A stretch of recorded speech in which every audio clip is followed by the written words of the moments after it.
Your word here is in the form of a book, but they won't even take a second look. Those pages say, faith cometh by hearing, but how can they not see you are faith? The one who comes. What is this place? Abraham's servant, Eliezer, whose name means God helps, was told to go find Isaac a wife. His servant did what he was told. Gideon was afraid to go to war, believing he would lose the battle. God told him if he was afraid to take his servant. Pharaoh, whose name means foliage, life. It was his servant that interpreted the dream, Lord. Why doesn't anyone in this place see or hear this truth? Lord, I see why I'm here. What is this place I live in? A foreigner I've become, to a place I once loved. What is this place where the people are blind and deaf? Your word here is in a form of a book, but they won't even take a second look. Those pages say, faith cometh by hearing, but how can they not see you are faith?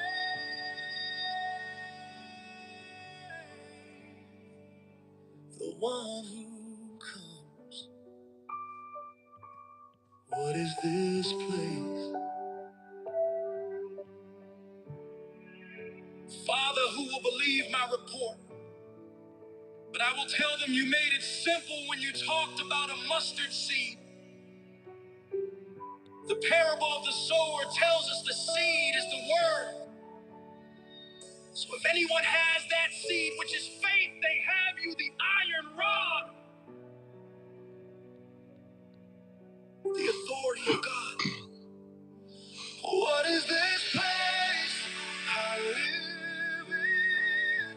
A foreigner I've become, to a place I once loved. What is this place where the people are blind and deaf? Your word here is in a form of a book, but they won't even take a second look. Those pages say,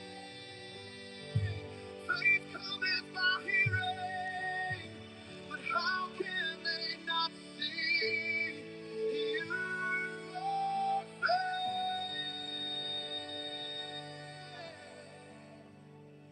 The one who comes. What is this place? I'll tell them he washed the disciples' feet to show he was Abraham's and Gideon's servant, as he was also theirs. He made it clear. He did not come to be served, but to serve. It was him who served the people in the Old Testament. Can't you see?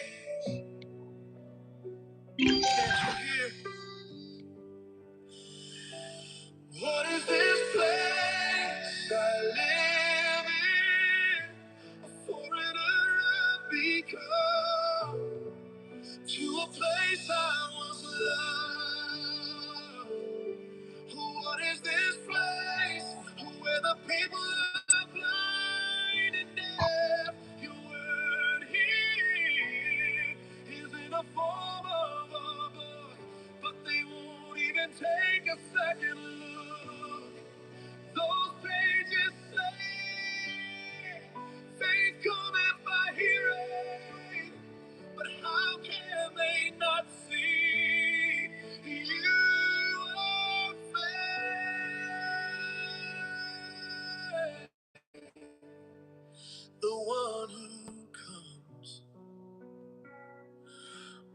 this place? Lord, why doesn't anyone in this place see or hear this truth? I see why I'm here. There is no other. You are faith. Faith is not just a word. Faith is alive, and there was only one life given to us. Jesus Christ, our servant, our faith, our life. What is this place I live in? A foreigner I've become, to a place I once loved. What is this place where the people are blind and deaf? Your word here is in a form of a book, but they won't even take a second look. Those pages say faith cometh by hearing, but how can they not see you are faith, the one who.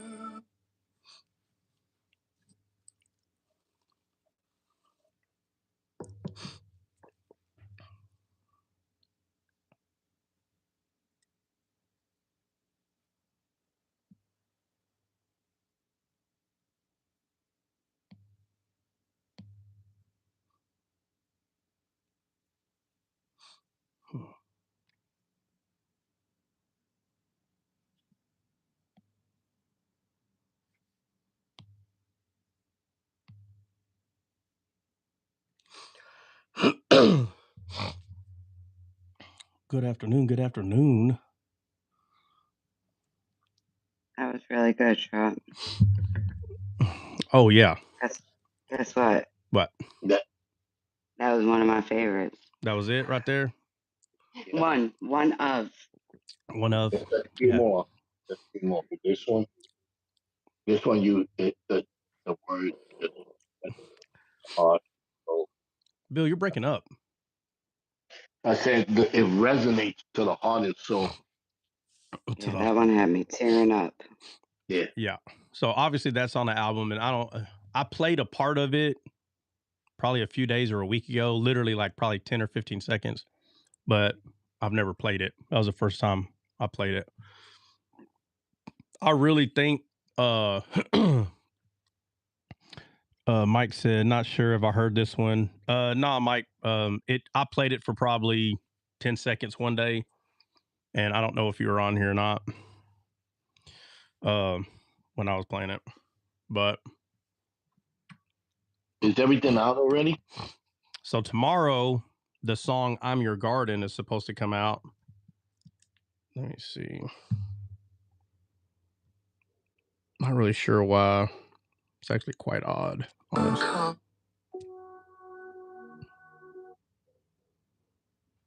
I don't know why none of these are.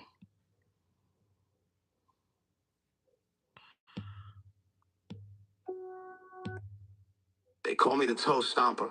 Get your steel toe boots on.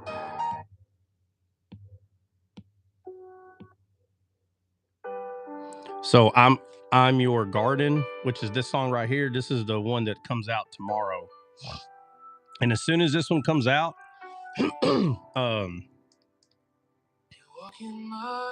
then we'll upload the entire album, and it could take a couple of weeks for the entire album to be posted. Spotify? On everything. It's going to be on everything. Like whatever music thing you use, more likely it's going to be, it's like 30 of them. So yeah, it's going to be on Spotify. And so I want to say after playing this one, I think there's only 2 songs that no one's heard except for Dre and CJ. And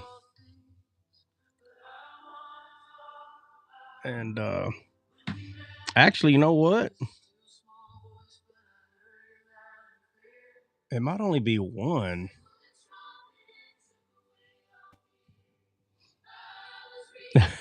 Somebody said your accent is making all this talking so much harder and annoying. Sweetie. Oh, you add Sweetie in there? Oh, how nice of you. Oh, bless your heart. Oh, bless your heart. Is that the one that's coming out tomorrow? Yeah, this one. Yeah, this one right here.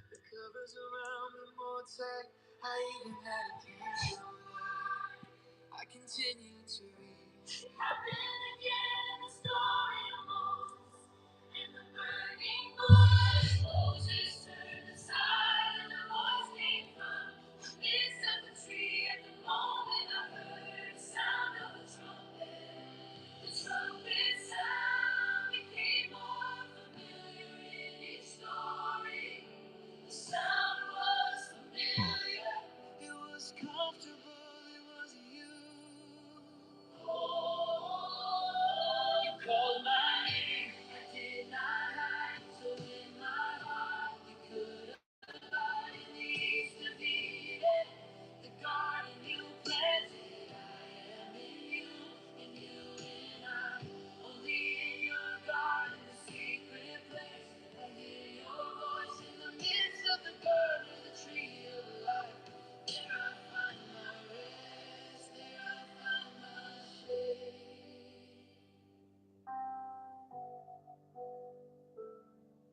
In the story of Jericho, it was you who knocked down the wall.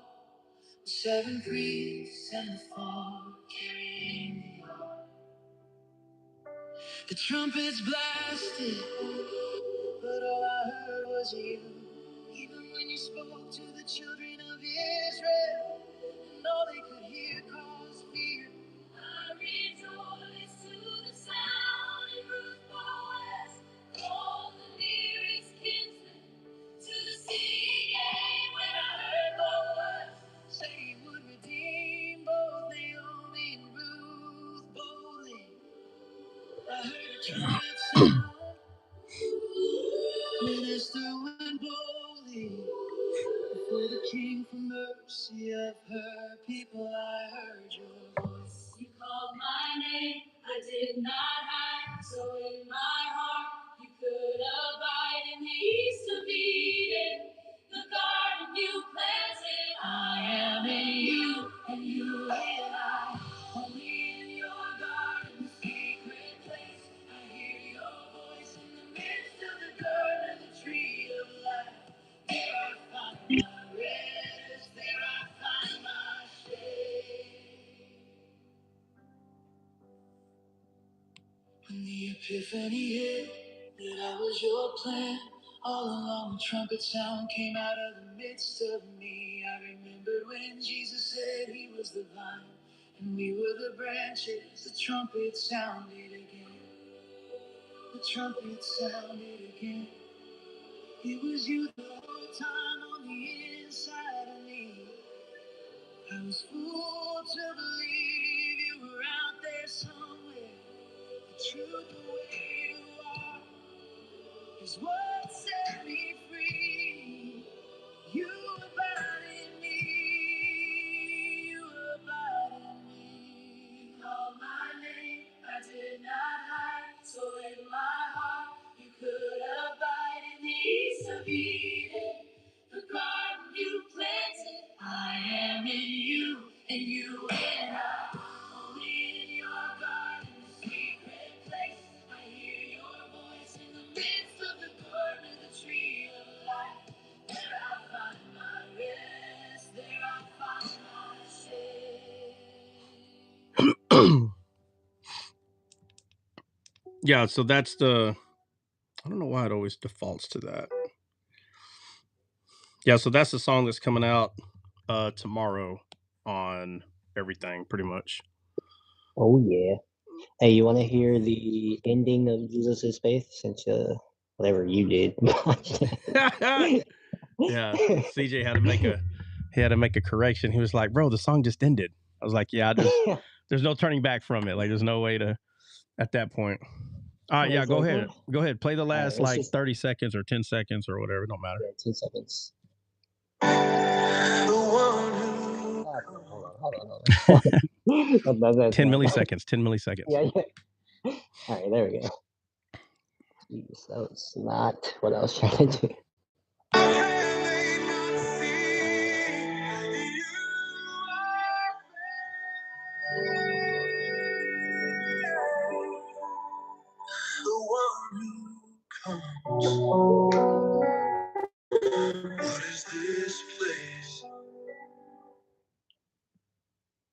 That was it? Right.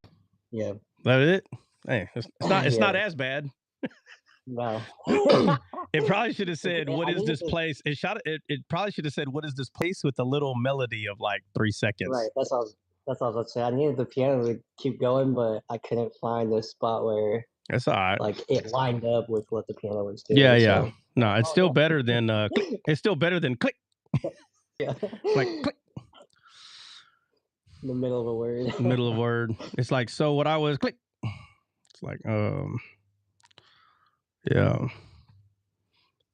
Okay. How old is that hat? Old, clearly. Let me give you exact years or what? Which I didn't think about this while I was doing this, but I could also see about doing like some kind of what's called a pad, which would be like a note, I guess, that would play behind it, so that once it does finish, it rings out just a little bit. We'll see. I don't know. Hey, somebody put. I got to tomorrow. Hey, so there's more than 8 now, but when this person made the comment, they said, yeah, because it's so hard to keep up with 8 viewers. People are stupid. On YouTube, right? Yeah. They're trip, bro. They come in here crazy. Hello, sir. Hello, Nathan. What's up?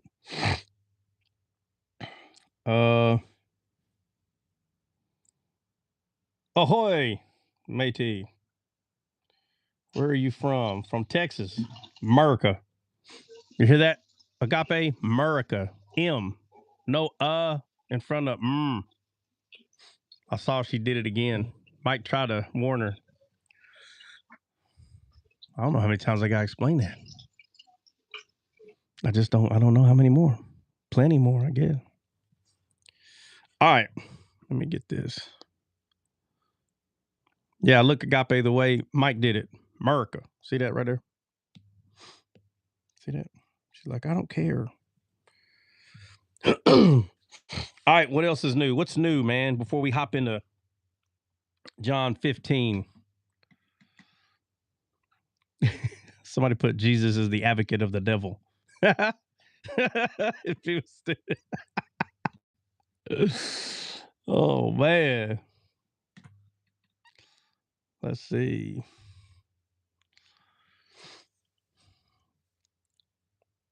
I don't know what that means. What's up? Nobody got nothing? Nobody got anything? Nope. Well, just hop on in there then. I have some. Do what? I might have something for tomorrow. 15 seconds. You might have something what? For tomorrow. Is my thing acting up again? Yeah. Who plays tonight? What football teams play tonight, Bill? Or who? I think you're acting up again, Bill. What? What? Yeah. What team played it? Who plays tonight? I didn't even look. I think Washington. I'll double check. Washington does. Okay, good. And we can talk about my glorified body. Uh-oh. Specifically to me. Specifically what? That message was specifically to me. Oh, sorry. She said we're going to talk about my glorified body. Hopefully she means in the future. Uh-oh, here we go. Jake thinks she glorified already. Oh, shoot. It has begun. Let's see. Can you do a backflip? I'm sure I could. You don't have to get off the ground so much. Huh? Do it. What? You don't have to get off the ground that far off. Do it. Yeah, I do. Probably could. Yeah, I do. You still got to jump up. You still got to do the flip, though, Bill. What are you talking about? So, are you saying the flip becomes easier because a person's short? Yeah, gravity. Level of Absolutely. gravity is normal. So the gravity's different, huh?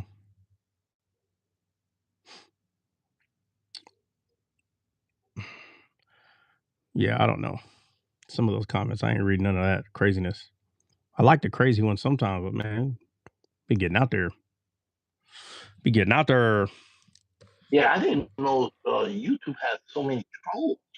Heck yeah, dude. Shoot, they're everywhere. They're everywhere. They're in every crevice. Every crevice. All right, so let's do John 15. I know for a fact 20. Let me see, 23, 18, 23. Yeah, 18 and 23. We pretty much read that again. So I'm going to go back to 23. No, we'll start at 21. I'm sorry. 21.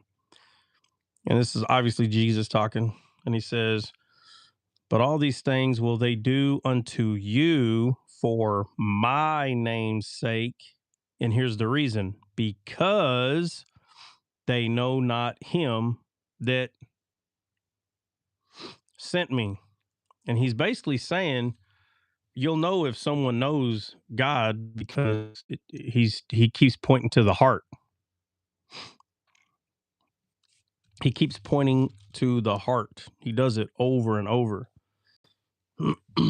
He's always trying to take us back to the beginning. Right? They start talking about divorce, and he said it wasn't like that in the beginning. He constantly talks this way. Well, that's not how it was in the beginning. And he said, Moses said, but I say. Why is he saying I say? Because Jesus is the beginning and the last, the end, the beginning, the end, the first, the last.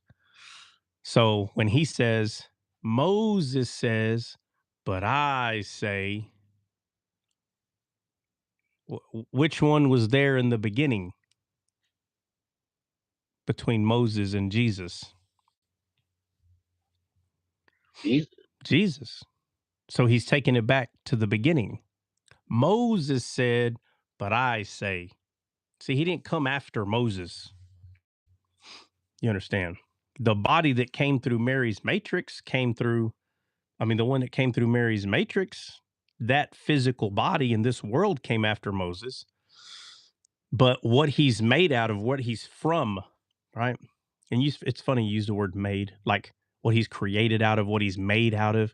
And people think you're trying to say that he was created or made. I'm just using a word, right? The substance that he is, you understand? The substance that he is has always been here. So when he says, Moses said, but I say, he's not saying now, like right now, today, you know, I haven't been here and now I'm here and I've never been here before and I say something new. No. Jesus is not saying something new. Moses was saying something new because of man's fallen state. Moses was. This is why he said, before Abraham was, I am. Yeah, before Abraham was, I am. Said, you being 30 years old, how can you be here before Abraham? So he said, Moses said, but I say, Moses said, but I say, meaning Moses was saying stuff, but that's not how it was in the beginning. That's not what I said in the beginning. What I said in the beginning was this. What I said in the beginning is this. It's important, real important to understand that, because he said, but all these things will they do unto you for my name's sake, because they know not him that sent me. So he's literally saying, listen, there's going to be people saying all kinds of stuff, but you need to pay attention that if they're hating you, that's how you know if they know the Father or not, because they're hating you. That's how you know. So if they claim that they know the Father and they're hating you, then he's basically saying, then you know that they're lying. Understand that they are not telling you the truth. They're lying to you. Right? If I had not come and spoken unto them, they had not had sin. Talking about the covering for sin. But now they have no cloak for their sin. And for the most part, he's talking about the Jews. That's what he's talking about. He said they had a chance to be covered. Now they have none. They rejected it. This Jesus right here literally saying Israel rejected me. So when you have like the black Hebrew Israelites and they say things like, how do they word it? Well, you know what? Let me not digress to that. Cause yeah, never mind. They'll pop up. Well, that's all right. They'll just leave though. They won't be here very long. Right. Well, I'll just say it real. I'll just try to make it quite fast as I can. It's just they'll say that when you talk about how Israel rejected Jesus, they'll say stuff like not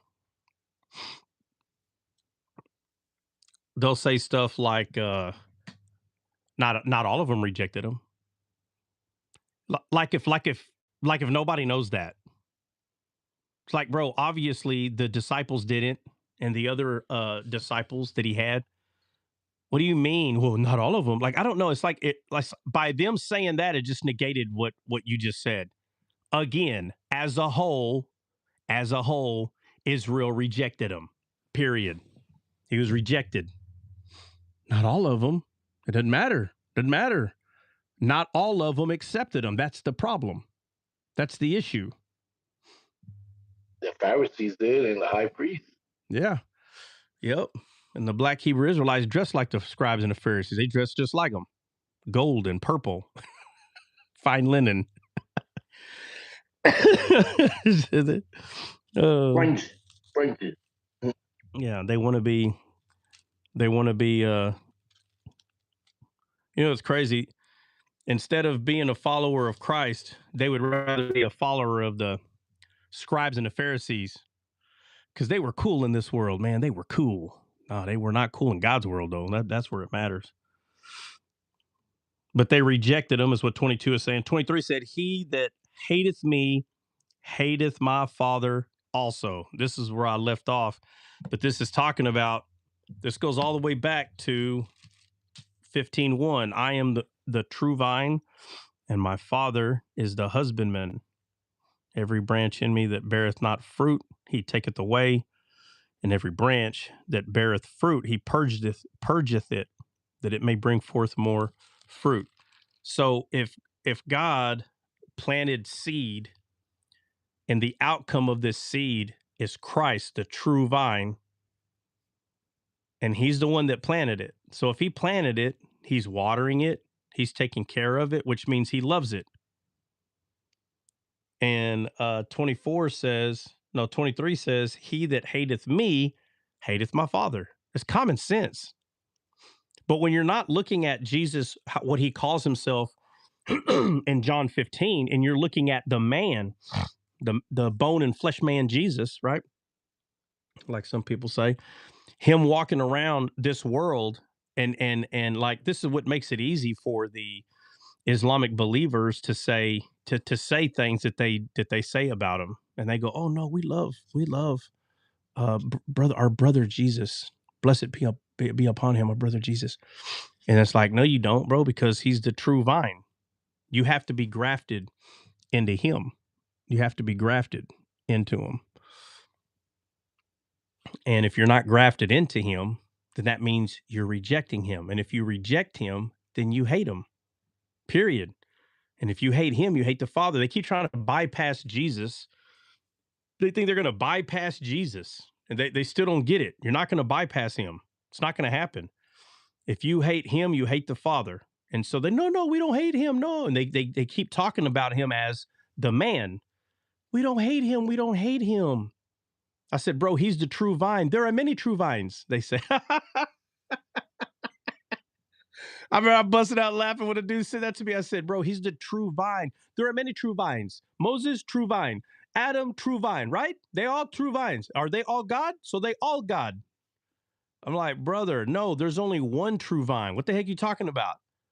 One. Where are you getting the idea they're all true vines? You can say they're all trees, or you can say we're all branches of that vine, but there's only one true vine. That's why it's called true. That's why it's called true, bro. There's no other truth. Him. He's the truth. Him. In the Old Testament, what do you say? He told the scribes and Pharisees, you read the scriptures seeking life, but they contest of me. He didn't say they contest of me, Moses, Elijah. That's not what he said. That's not what he said. On the road to Emmaus, when he was opening the scriptures to the people on to the couple on the road, it says, starting from Moses through the prophets, he opened the scriptures concerning himself. If he was just like them, why is he hidden? Why do the scriptures got to be open if they're all the same? It's the problem. It's the problem. They're not taking him serious when he says that I'm the true vine. He's not being taken seriously. They're looking at what makes him a true vine. They're looking at how it's just a metaphor, nothing further than that. There's no further truth of him being the true vine. It's kind of like he's just a good man. Naz, would you say Muslims don't know Jesus? No, they do not. Absolutely not. Even the Jesus they talk about, I don't even know who they're talking about. It's not the same Jesus. So 24 says, if I had not done among them the works which none other man did, they had not had sin. But now have they both seen and hated both me and my Father. I'm going to read that in Amplified because it's a little lengthy here. It's actually pretty cool. If I had not done among them the works attesting miracles, which no one else ever did, they would not have the guilt of their sin. But now the fact is that they have both seen these works and have hated me and continue to hate me and my Father as well. So he's just double downing on what he just said in 23. And then he starts throwing in the works, like he's saying, not only did they just hate me, they saw everything that I did. So there's no turning back from that. Said, but this cometh to pass that the word might be fulfilled that is written in their law. Hold on a second.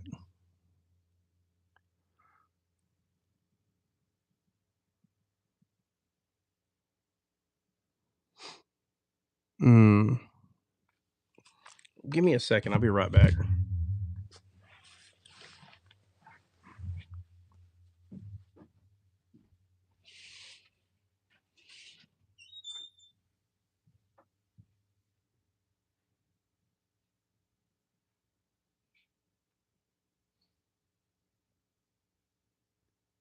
What up, Dre?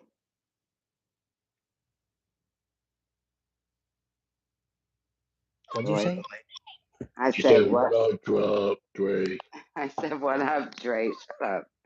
Oh, What's up, Lloyd? Christian, Alex, Bill, CJ. God bless you. God bless Bless mother. you. How's everybody doing? What's today? Thursday? Yeah, buddy. Tomorrow's Friday. I'm not gonna lie. It might be Friday at 12 a.m. But you know, It's Friday every day for me. technicalities. What's up, Alex? Lloyd. I'll get those days right one of these days. Solution to our problem. Yeah.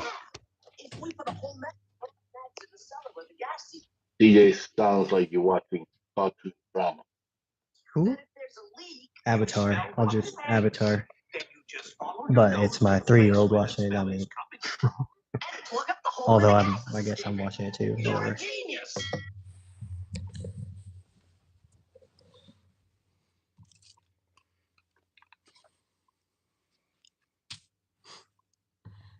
What's up, Dre? What's going on?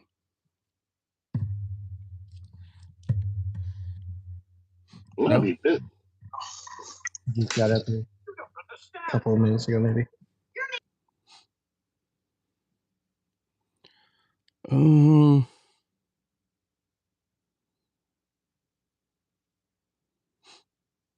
Man.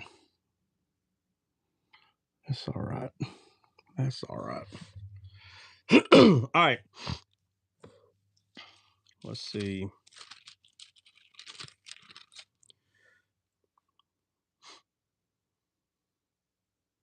"25, it says, but this cometh to pass that the word might be fulfilled that is written in their law, they hated me without cause." Let's go find that real quick. I thought I had it written down right here, but I don't. They hated me without cause. I don't need that either. Oh. Anybody on that? No? I'm looking. Yeah, I got it. Which verse? Hated me.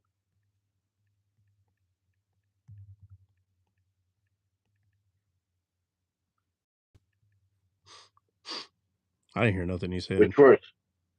How about now? You hear me now? A little bit better. Well, what verse you want it? In the Old Testament. Hated me in the Old Testament. You're talking about Psalm 7:4. Let's see. Yeah, it's probably in the Psalms. Psalms. Well, let me go confirm. I think it's 7:4. Let me check.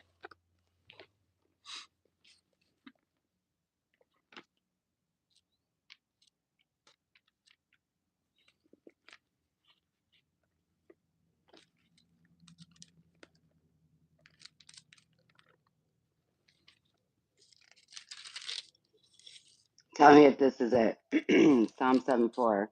If I have rewarded evil unto him that was at peace with me, yea, I have delivered him without cause is mine enemy. No. No, that's not the one. No,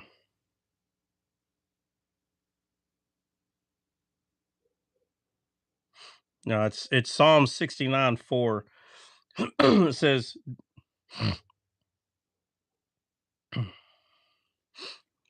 so remember on the cross, he says, I thirst. Remember? Yep. I'll just read it from 1. It's 1 through 4 or 5. It says, save me, O God, for the waters are come in unto my soul. I sink in deep mire where there is no standing. I am come into deep waters where the floods overflow me. I am weary of my crying. My throat is dried. My eyes fail while I wait for my God.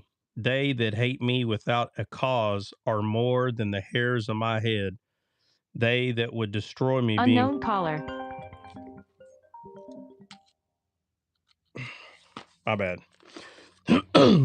They that hate me without cause are more than the hairs of my head. They that would destroy me, being my enemies, wrongfully are mighty. Then I restored that which I took not away. O God, thou knowest my foolishness, and my sins are not hid from thee.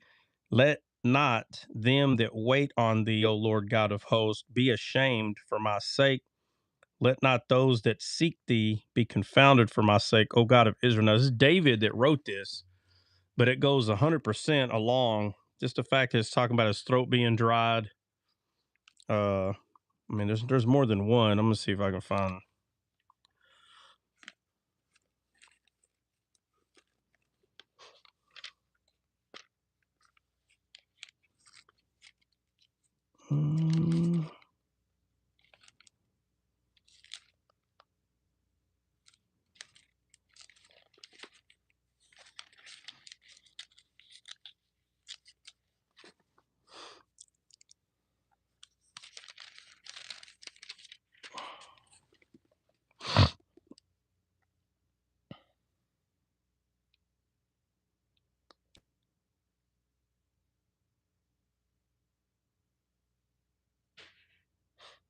Psalms 55:12.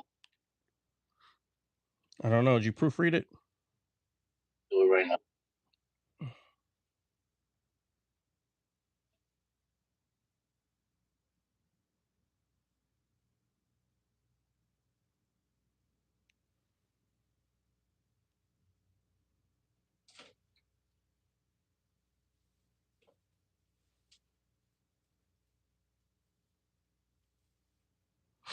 So here's another one. Psalms 35:19. It says, let not them that are mine enemies wrongfully rejoice over me, neither let them wink the eye and that hate me without cause. For they speak not peace, but they devise deceitful matters against them that are quiet in the land, which goes back to him as well. But he's just pointing out that these things were spoken. All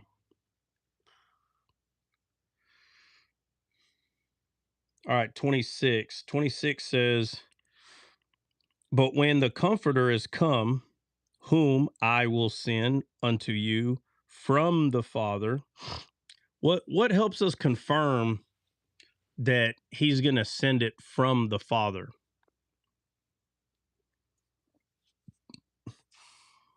What else confirms this? Anything you can think of that he's going to send it from the Father? I don't understand. Huh? I don't understand the question completely. How is it what? So in John 15, verse 26, it says, but when the Comforter is come, whom I will send unto you from the Father, even the Spirit of truth, which proceedeth from the Father, he shall testify of me. He says, whom I will send unto you from the Father. Like, what does that even mean? That he's sending the Comforter from the Father. And then where else in the Bible is this confirmed? Where else With in? one or two witnesses? No, but where is it confirmed? Not how you confirm it. Where else Okay. in the Bible does this tell us this or show us this? Kenny said the fact that he said it. No, Kenny, what you're doing is you're acting on faith. So we're supposed to believe what he says, but I'm saying the Bible confirms things more than one way. So where's another way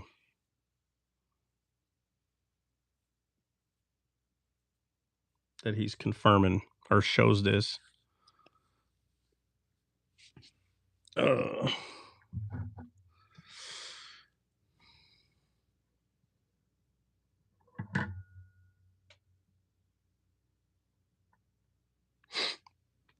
Nobody? I got one. Can we confirm it with James 1:17? It says, every good gift and every perfect gift is from above and cometh down from the Father of lights. Yeah, you can confirm it with that. Mm-hmm. Yep. Anybody else got one? Anybody? I mean, if would it be the same? Jesus came from the Father, like he's the vine, he's the true vine. along those lines, since that's Well, I mean, that's not wrong, but I'm talking about how he says that listen, he says that he is going to send the comforter from his father. Yeah, somebody put it in the chat, Joel, too. Well, somebody read it then. Yeah. Back. Somebody read it.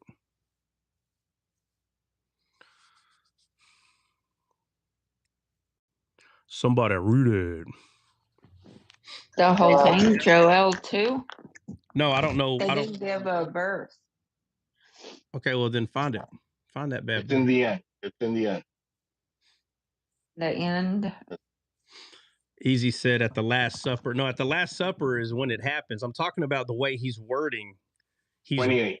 It says, and it shall come to pass afterward that I will pour out my spirit upon all flesh, and your sons and your daughters shall prophesy. Your old men shall dream dreams, your young men shall see visions. And also upon the servants and upon the handmaids. In those days I will pour out my spirit. Yeah, no, that is the prophecy of the Spirit being poured out. I'm not talking about that. I'm talking about the fact that Jesus is saying that he's going to send it from his Father. Look, so it's kind of like it's kind of like if let's say we're in high school, Bill. Okay, you're my buddy in high school, and you say to me, you know, let me borrow $20 to the mall, and I said, all right, I'm going to send you $20 from my father. If I said that, you wouldn't be like, what? Would anybody be like, what? What are you talking about? Just send it to me. Why the heck are you saying you're going to send it to me from your father? Are y'all listening to what I'm saying or not? Yeah. I'm not talking about the prophecy. I'm not asking where do we see the prophecy of the Spirit being given. That's not what I'm asking. Jesus says, but when the Comforter is come, whom I will send unto you from the Father. It doesn't make any sense. He's going to send it to you from the Father. Well, then why doesn't he just say the Father's going to send it to you? Is that the same thing as when God said he will raise his son up? Well, no, let's not start confusing things. I'm just saying this right here. He says he's going to send the Comforter from his Father. Who talks like that? Who talks like that? Nobody talks like that, bro. Nobody says they're going to do something.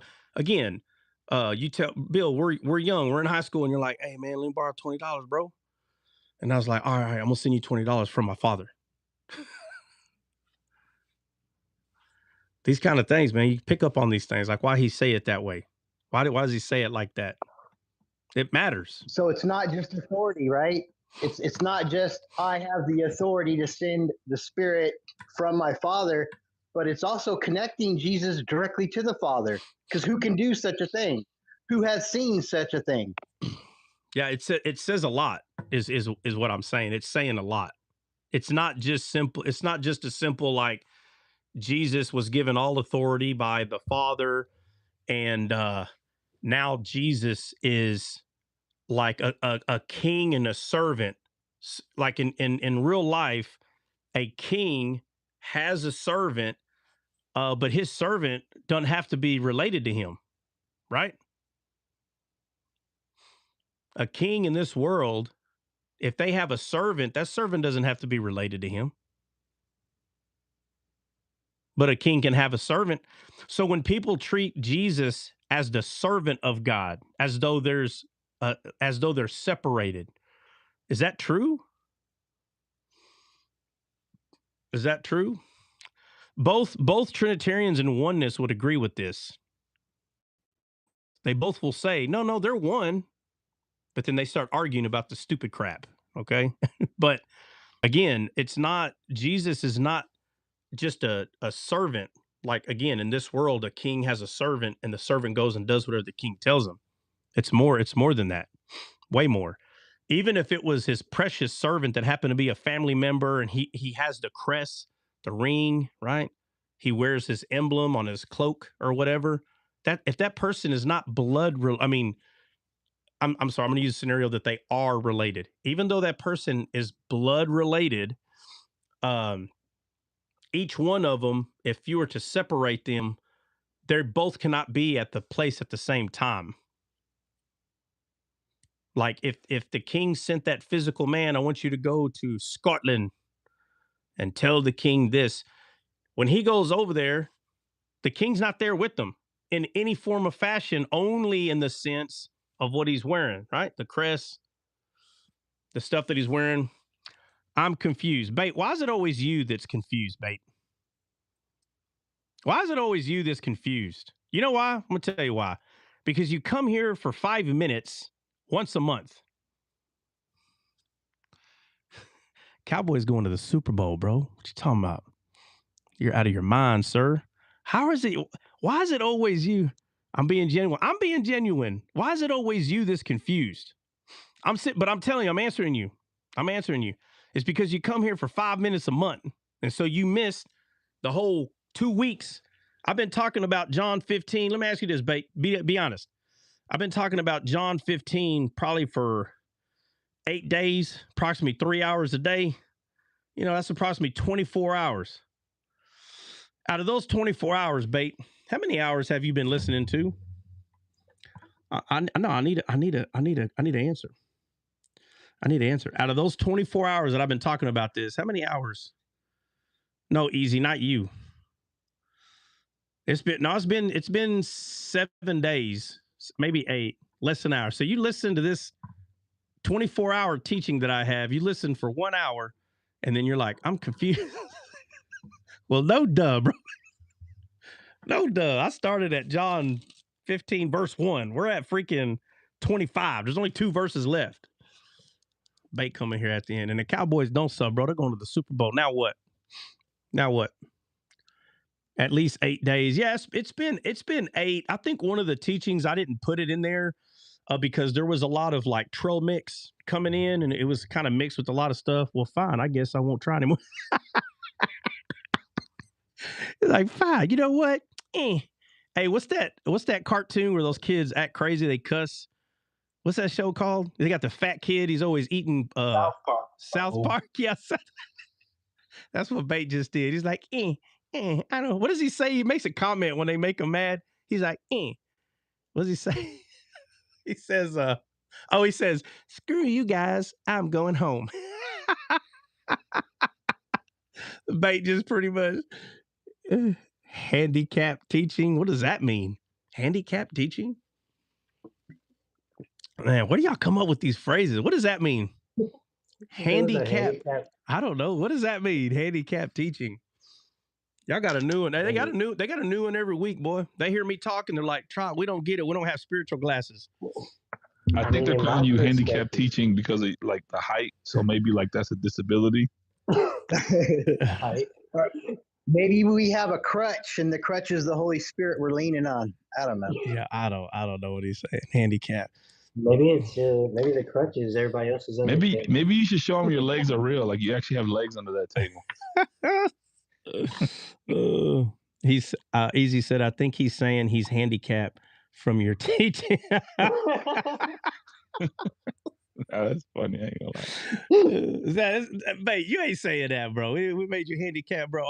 My bad. I'm bad. This is the Christian Olympic channel, and you have to have you have to be really good at it to be in the Olympics. You should have seen last night on Base Live. There was a conversation while he's here, so it was. I had to leave the conversation because I saw it too easily. But for some reason, my brothers, oh my God, they just can't see it, man. It drives me crazy. It drives me nuts. You hear me? I had to just leave the live. But they were saying like, if Gentiles were never placed under the law, how could they be released from the curse of the law? So basically, the argument is like they have to go under the Torah in order to be released from the condemnation of some weird thing like that. I'm like, yo, Romans 5:12 makes it clear. Somebody drop so Bait can come up, please. Somebody. It don't matter who it is. I'll bring you back. It don't matter who it is. It's me. I got it. Yeah, he could probably explain the conversation better. But I was like, yo, how do you not see Romans 5:12? It's clear as day. Through the sin of one man, sin entered into the world, and then it says later that through the righteousness of another, all sin was done away with. Therefore, if you continue reading down, it literally tells us where there is no law, there is no sin. So it's not saying that the law is like gone, like poof, it disappeared. But what it's saying is that the condemnation thereof of the law can't affect us because we're in Christ. I had a hard time last night, so I had to drop down because I was like, who was debating? frustrated. Who was debating this? No, it wasn't no debate. It was just us talking. Oh, okay. It's just a group of people talking. The conversation. They went off of Galatians 3:13, I believe, going down. And the question was posed: if the Gentile is never given the Torah or the law or the standard of the law, when Yeshua comes, what is he redeeming them from if they're not in under these standards? If that makes sense. So when I try to bring up Sodom and Gomorrah and what sin is, right, the disconnection of humanity from God's nature, I was told, but no, you're never given that standard. No, you never agreed to it. So the things that just got thrown in there kind of derailed me from the fact to say that the next verse down says that through that we are brought into Abraham's promise and given the Spirit of God. So it'd be redeeming from unalignment and giving us the eternal life through Yeshua HaMashiach. And that's what I'll read it. I'll read it. So I'll read it. It's Galatians 3:13 and 14. It says, Christ has redeemed us from the curse of the law, being made a curse for us, for it was written, cursed is anyone who hangeth on the tree, that the blessing of Abraham might come to the Gentiles through Jesus Christ, that we might receive the promise of the Spirit through faith. To me, that's I don't know how much clearer that could be. Yeah, okay. Well, I'll say it is so. Hold on, let me just say this. I'll say it's so clear to me. I don't understand what's being confused. I'm confused about where the confusion is. Okay, what are you being redeemed from, Trot? Okay, all right. So is that the question? What is a Gentile being redeemed from? If they're not given the Torah, and so now you're not under that. Well, I don't need all that, so though. Right, but I don't need all that. The question is, what is a Gentile being redeemed from? That's the question. So the answer is sure. The end result, yes. Yeah, right. Okay, so the answer is a dead spirit. That's the answer. Boom, which goes back to the garden. I explained this, Trot. But that's not what the verse says, though. What do you mean? It says the curse of the law. Okay, all right. So who's Paul? All right, but who's Paul talking to? You have to identify. Who's Paul talking to here? It's Jews and Gentiles. Right. So he tells the Gentile. I mean the Galatia church. He says, "Oh, foolish Galatians, who has bewitched you? Have you received the Spirit by the works of the law or by the hearing of faith?" So this whole argument that's going on is Paul is trying to show them faith is the answer, and there are people that are crept in. These are Jews. These are Jews that are trying to put people back under the law, and he's talking to them. And he's also talking to the Galatian church because they're confused. So he's not talking to us. He's talking to these people that were having this problem. Right. It's easy when you tie it in like that. But if you're just arguing the two verses and they're asking, how are you under the curse of the law if it never applied to you? Right, because Paul That's is the argument. Right, and the thing is, Paul is talking to Jews. That's who he's talking to. So Gentiles were never put under the law. So the Jews were. And the reason that the law is a curse goes all the way back to when Jesus only told two people. In the entire Bible, he only told two people, great is your faith. And I struggled for a long time. I didn't understand what is the deal with these two people. I thought the soldier was easy because he's like, well, I'm a soldier, this and that. But these two people were Gentiles. The centurion soldier and the Canaanite woman were Gentiles. So because they weren't under the law, it was easy for them to believe what he was saying. So the thing that stopped the Jews from believing him was the curse of the law. He's talking to Jews. Very simple. Which is why the Magi were even Gentiles. There was no Jews worshiping Jesus. It was Magi that were Gentiles from the east. Yeah. We see that in Matthew 15 with the Phoenician woman as well. He had faith. And that's why Galatians 14 literally says that the Gentiles are saved like Abraham was. Yeah. There was no Torah. And this is so easy to me. Yeah, like Abraham. Abraham was who he was just because of faith. There was none of that. There was no curse that he was under. You have people they're teaching here that Abraham was under law, statutes, and he was found by faith because he was he hearkened unto the voice of God, kept his statutes and obedience and laws. Yeah, I mean, try. Hold on, real quick, and it goes back to our whole study. It's so funny how God works, and we've been talking about John 15. And I was like, yo, this is so easy after seeing John 15 through the lens of being descaled. Bro, fruitful and multiply. And the only way you can be fruitful is by eating by the tree that gives fruit and gives life. So what is our commandment today through Yeshua Messiah? Be fruitful and multiply. Yeah. That's what you need to be doing. Yeah, that's the commandment. Yeah, easy in this room, but talk to a Jew on that premise, and then it's going to be a different conversation because now you have to qualify yourself. How are you cursed with something that never applied to you in the first place because you're being redeemed from the curse that you weren't under in the first place. So you have to tie yourself into it, untie yourself out of it, and then show me how that plays out, Dre. And you know, because you know what's funny though? You know what's funny, mate? None of us are under the law. Yeah, nobody was born under the law. Yeah, I'm trying to see why. Like, Bate, why are you saying that Gentiles? If you know that the Gentiles were never under the law, where is this coming from? Where they need to prove they were first under it to come out of it? When Paul's not talking to Gentiles, he's talking to Jews and the Gentiles that were being bewitched that they needed to be under it. Yeah, we were arguing just from that verse, sir. I wasn't going all the way into the beginning of Galatians to cash out the whole entire. Well, you have to, though. That's the thing, right? That's being fair, is that Paul is having this issue with the Galatian church. He's having an issue that there are people that crept in, they're Jews, and they're trying to put these people under the law. And so, like, even when you said, how are you, again, you're saying Gentile, though, like, right? How is the Gentile being taken out of something that was never given to them? I think what has happened is, and I don't know if this is being done intentional by somebody. If it is, it's pretty disgusting, because now what someone is doing is they're trying to make the Gentiles believe that they can't be taken away. Like in a way, it kind of sounds like Gentiles can't be saved because you're not under the law and the curse can't be taken. But that's a very weird angle. I'm not really sure where that even comes from, because again, Paul's not talking to, he's talking about Jews to come out of the curse because it was them that were put under it. And so Gentiles, they're being redeemed from a dead spirit. Gentiles are not being redeemed from the law. Like that should,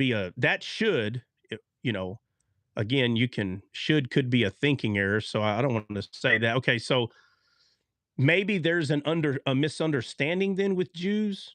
Maybe. You got to remember, like, this is how I cash it out too. The time frame. There was a second temple up at this time, brother. Like, they had a quote unquote high priest. They had, it was like two things simultaneously running at the same time because the second temple had not been destructed yet. So it's very easy to see that Jews that were receiving Yeshua were still going to shul. They were going to temple on Saturday. Yeah. But then you have Christians that are being grafted in. They're like, well, I don't really know where we fit in. Yeah. And Paul's going back to the core. He's like, yo, what are you doing? Like, yes, keep your tradition. And Troy, because you know me personally, I keep Torah. I keep Shabbat. I don't eat pork. I don't do none of that. I'm very Jewish in my ways. But I never understood how we can enforce this onto a Gentile. And now basically what we're saying is you have to enforce this so that they can fall short and then be redeemed. What? Yeah. That doesn't even make sense. So this 100% has to be coming from someone that, I'm sorry, I don't know any other way to say this, regarding the entirety of the Bible. Like, someone has to be rejecting some of the New Testament maybe, or they don't see the whole thing as the same. The issue has to be, they don't see the entirety of the Bible as one. They see it in parts. There has to be an issue there, because I don't even know where this way of thinking would come. I have no idea where this thought would even. You have to see the Bible as a culminating and growing revelation. You can't just stop at Deuteronomy. And that's what's happening with a lot of my Messianic brothers. Like, hey, Torah, and this is it. Torah. Yeah, all but Torah. Continues. You got to go into Joshua. You got to go into Kings. Yeah, but you got to go into Samuel. Hey, but like, all you the can't guys just stop there. But all the guys y'all hang out with, they all read the Tanakh. They don't just stop. There's no way they stop at the Torah. No, they don't. None of them do, and none of them reject Christ or anything like that. Yeah, it just seems like it's so hard. It's like too good to be true. I'm telling you right now, that's what it is. I'm telling you right now, that's oh yeah. It's too good to be true. There's no way that God is letting you get off like this. Yeah, because same way with an Islamic believer. Same way, bro. Same way. They view that the death, burial, resurrection, like, you know, I'll use their words. They say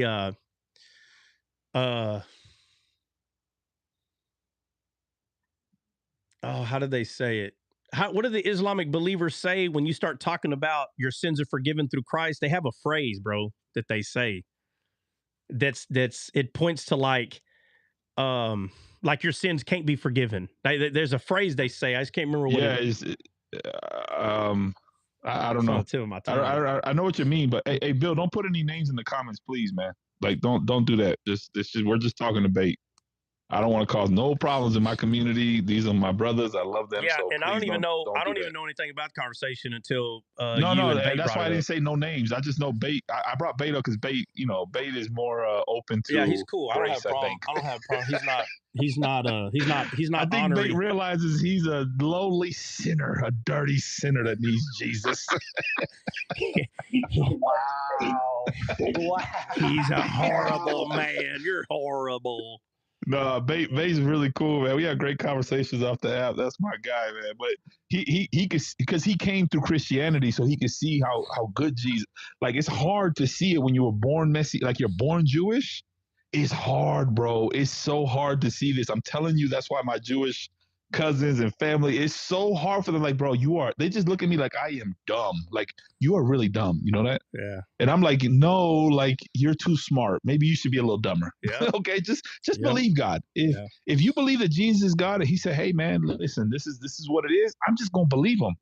Like a little boy, like a little child, I'm just gonna believe my God and say, he loves me so much that X, Y, and Z.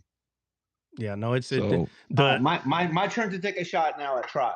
Wait, hold on. hold on. Yeah.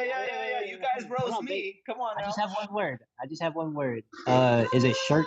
Is that the word?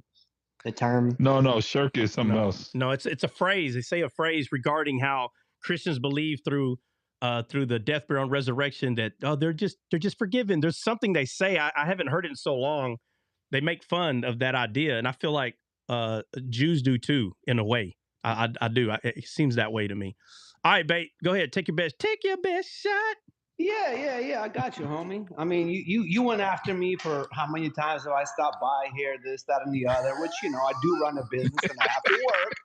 And the little chance that I got to show up and join your congregation, instead of what would Jesus do? I get stuff thrown at me like as if I'm slow and I don't know. I mean, come on. No. Hold on. This is a continuing education. You got to repeat. You got to repeat. Hold on. You got to repeat what I said. What did I say? What? Oh man, I forgot now. Oh, well, I'll tell you what I said. You said, I'm confused. And I'm like, Bait, I've been talking about facts. That's what I said. All right. And I said, bro, I've been talking about this for 24 hours. I said, out of all those 24 hours, how many hours have you listened to? And then you lie and you put 1 hour. I know you ain't listened to this for 1 hour, bro. I said less. Okay, my bad. I didn't see the word less. I didn't see the word less. All right. But that's all I said. And I was like, so that's what we're doing now. We're going to come into a study that's been going on for 24 hours and then just put in the comments all sly. I'm confused. You have someone who's confused. Well, no, duh. You ain't been here. Yeah, and filling me in was not an option. Like to say, yo, like, my bad, guys. Everybody, listen. Everybody else, get off the panel. For the next 23 hours, I'm going to fill in Bait. That's not what I meant, man. Come on now. Now, listen. Straight up though. Listen, hey, and I'm not even. I can't say. I can say capping. I'm gonna try to sound cool like Dre. I'm not even capping, bro. Look, I'm not capping. Look, you can go to YouTube, Descaled YouTube, and 1, 2, 3, 4, 5, 6. They're all there. And while you're at work building your houses or whatever, you can hear me building people up through the spirit. and you can hear all the 24 hours at work, bro. And I'm not capping. All right, fair. And then once you're done, just to be a smart butt, I would. If I were you, I'd come back and I said, hey, I heard all your 24 hours. I'm still confused. I'm just telling you, that's what I would do. I would come back and say that. Listen, Brock's going to be putting up the information when you want to sign up for the private tutoring that he's going to be giving. No, you didn't, bro. Hey, if you guys knew Bates' real name, more or less, for me to want to be here. That's all I got to say. Are we in our feelings? Oh, I got a song for you. Hold on, so let me find it. You want me to give you a hug? Go ahead, play it. If you guys knew Bates' real name, every time he calls me, I crack up, bro. I'm like, yo. Hold on, this for Bate. Hold on, this for Bate. Okay, go ahead with your question. How are Christians today so defeated? And that's easy. They need to take their thumb out their mouth and stop being so easily offended. And that's harsh. Shouldn't we be nice to one another? Is Satan nice to you, brother? Well, no.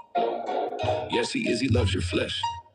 But I don't. It gets in the way. And if you keep acting out from it, that's how you will stay. The Bible tells us the flesh is enmity to God. So tell it to shut up already. It's kicking your butt. When I hear the flesh give its testimony, you still sound like you were stuck in a rut. All I hear is death, no living breath. Our testimony is supposed to be of the spirit full of life and resemble God like you got the iron rod. But when you give your testimony, you have a tendency to sound like the enemy and glorify him. But the sound of that testimony, you might need to question who your father is because you will glorify the wrong one, son. You say you have authority, why don't you use it? Bro, I'm sorry, did I offend your flesh? Doesn't the Bible teach the flesh is dead? How is yours still alive? If I was to kick a dead man by the side of the road, I promise you he wouldn't budge. But the grass growing underneath your corpse tickles and you laugh. Fouls of the air pecking at you, tugs on your emotions and you float through the wind like chaff. You need to take a bath. Your life sounds like a horror film, like you're stuck in a nightmare you can't get out of. That's because you're focused on the wrong foul of the air. You need to focus on the dove because of that you manipulate everyone around you to get in their feelings like witchcraft. All right, that was for Bate. You get that, Bate? Yeah. You think you're blah, blah, blah. Bars. Snap. Let me go pout me my ice cream now. Let me go pout my ice cream. Oh, that's what I think about. I was over here bopping on that one. You were bopping on that one? Hey, that's my song, The Christian Converts, bro. They're always crying about it. Take your thumb out, grow the heck up, gird your loins for God's sakes. Lord have mercy, man. All right. That was for I'm out. Bring your people up. Took it for a year. You're one of our people. Do what? Yeah, Bate, you're part of our people. Aren't you a believer in Yeshua? That's who we are. No. Yeah. Oh, Bate, hey, Bate, you don't think nobody's saved here? No, hey, Bate gonna go back to his life. He's like, I do not disassociate myself with anybody who's Protestant. I say we're all sheep. hey, Bate gonna go back to his life. He was like, yeah, I was hanging out over there with those lawless guys. Yeah. And Dre was over there capping. Dre was capping, yeah, bro. roasting me with the little rap. He was roasting me like that, man. That Puerto Rican. Show me those fruits of the spirit they be talking about. The fruits of the spirit. He's like, oh, I went over there and they don't have the fruit, bro. They don't have the fruit. They're being mean. Boo-hoo-hoo. Yeah. Bunch of Saints in here. I see Saint. I see you, Saint. God bless you, Saint. What did Saint say? What did Saint say? Huh? Nah, he didn't say nothing. I see him in here. He's giving gifts to his the one that cussed me out. brother. Is that the one that cussed me out, man? He went off. He cussed me out. Saint cuss you out? There's no way Saint cuss you out, bro. I think so. I told you. Really? Remember, Dre? Remember I told you. I said, hey. No, Saint does Oh, not yeah, I told you. I didn't believe you. I was like, there's did. no way. Saint's like one of the most mild-mannered guys on this app, bro. That's crazy. Bring him up. We need to solve this. Oh, no. You go talk to him one-on-one. There's no way. Saint is one of the most mild-mannered guys in this. See, he said, when did I cuss you out? Yeah. I think you got him mixed up, bro. Ask Courtney. Okay, my bad, Saint. If it wasn't you, Courtney remembers. Dre, who did I tell you cussed me out, bro? I told you. You said it was Saint, and I was like, I can't believe you. Remember I told you, I was like, I can't believe you, bro. How many saints? Hold on. How many saints are there? Well, I don't know. Saint I know at Athanasius, least Saint Joseph, Saint Peter, Saint Mark. There's a lot of saints. Well, Courtney was on that live, bro, and I'm pretty sure Renegade was too. I can't 100% confirm that, but I know Courtney was. Courtney was on there. She was on there. I remember. There are two saints, Khorshid said. All right. Well, one of them lost his mind. I tell you, my saint is like super, super nice, bro. Like when you told me, I was like, "There's no way this guy's so mild mannered, bro." Okay, He's well, one look, of the I'm nicest sorry. guys. Listen, I'm sorry that there are 50 saints that y'all have, bro. The guy's name was Matter Saint. of fact, my saint, he comes up on here. He's been up on the panel before here on D-Scale. I don't know, brother. I'm just telling you what the guy's name is. What the heck? I don't know which one he is. It was Saint Cyril. I don't know. Oh, Saint Cyril 100% fully in character for that guy. Absolutely was Saint Cyril, 100%. Oh, I'm telling you, listen, that guy's cussed me out. I can almost promise you it was Saint Cyril, bro. That's sainthood. Look, not my saint. Look, I remember. Look, I'm starting to remember now. I'm starting to remember whatever saint this was. He started telling. So they were talking about Mary. Or maybe he brought up Mary. It was a long time ago. It wasn't that long ago, 2 months ago, maybe 3. And he was like, it wasn't that long. Yeah, he was like, hey guys, so he's like, and I'm gonna mess it up, but it's like, hey, so was Mary really like, is she supposed to be, it's either is she supposed to be glorified the way that she does, or is she really physically, something like had the baby with Jesus? It was about Mary, bro. And when I heard it, I said, man, this guy trying to get y'all to argue. So I type it in there. I say, hey, this dude trying to get y'all to argue. What he said is an argumentative topic, bro. I just can't remember what it was. And he's like, D-Scale, he went off with what vulgarities like a mug. I was like, oh my God, let me get out of here. And there was a female in there that took up for him, goes, no, Saint's one of our friends. So Bates, y'all's little group, like they know who that was, and this is our friend. He wouldn't do that. That's what they were saying to me. I'm like, I know what I heard. I know what he was asking. That's a very argumentative. I don't know. Well, Trot, if the guys, Wait, you saying this from my camp? Like, Trot, if the guy even said, the girl? and if he sounded the girl that was talking, I don't remember who that was saying that to me. No, Saint's our friend. Y'all all know all these people. They're all familiar faces, bro. And and Courtney was in there. He wasn't messianic. Sajid say he wasn't messianic. Trot, if the dude sounded like he's got a mouthful of peanut butter while he was talking to you, I don't know. I have no idea. Yeah, I'm pretty sure that was Saint Cyril, because Sainthood is, like I said, he's one of the nicest guys on this app, bro. Well, I don't know who. I would be very surprised.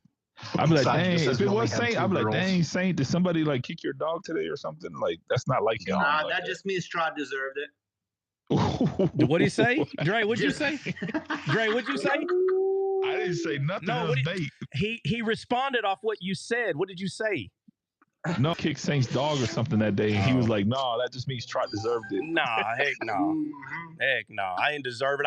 When I discern someone is trying to start an argument and I call you out and you cuss me out, it's because I discern properly, my friend. Listen, the Bible says you're not supposed to hate people because they tell you the truth. Bait. Why you hate me so much? How? How? Because I tell you the truth. What truth? The Cowboys rock. You're a liar. What do they rock? Listen, bro, bro, in 1995. Listen, bro, in 1995. Them Cowboys. I'm so sick of hearing about them Cowboys, babe. Oh my God. Every day. Is he as old as us? I mean, he's got some gray. Is he older? Yeah, than he's our age. He's our age. He's our age. You gotta excuse him because he's still living in old glory. He got maybe like a year on us at best. Yeah, my grays are real though. I got real gray hair. They're real. Well, you guys know. Okay. I'll give you that. Bait has no grays, but he drinks. He's Russian, so that vodka keeps your hair. He's Russian. Blonde. He's Roski, Markoski, Turoski. Bait, you know any Russian? Yeah, he's fluent. I'm fluent. All right, check it out. You ready? Let's go. All right. Rashin, Drazmi Danosh. What'd I say? Bro, with that accent, I have no Dang. idea. No cap. Hey, look, a guy came on YouTube the other day, and he's like, "I'm Russian," and it was Russian language in there. So I was like, "Okay, that is Russian."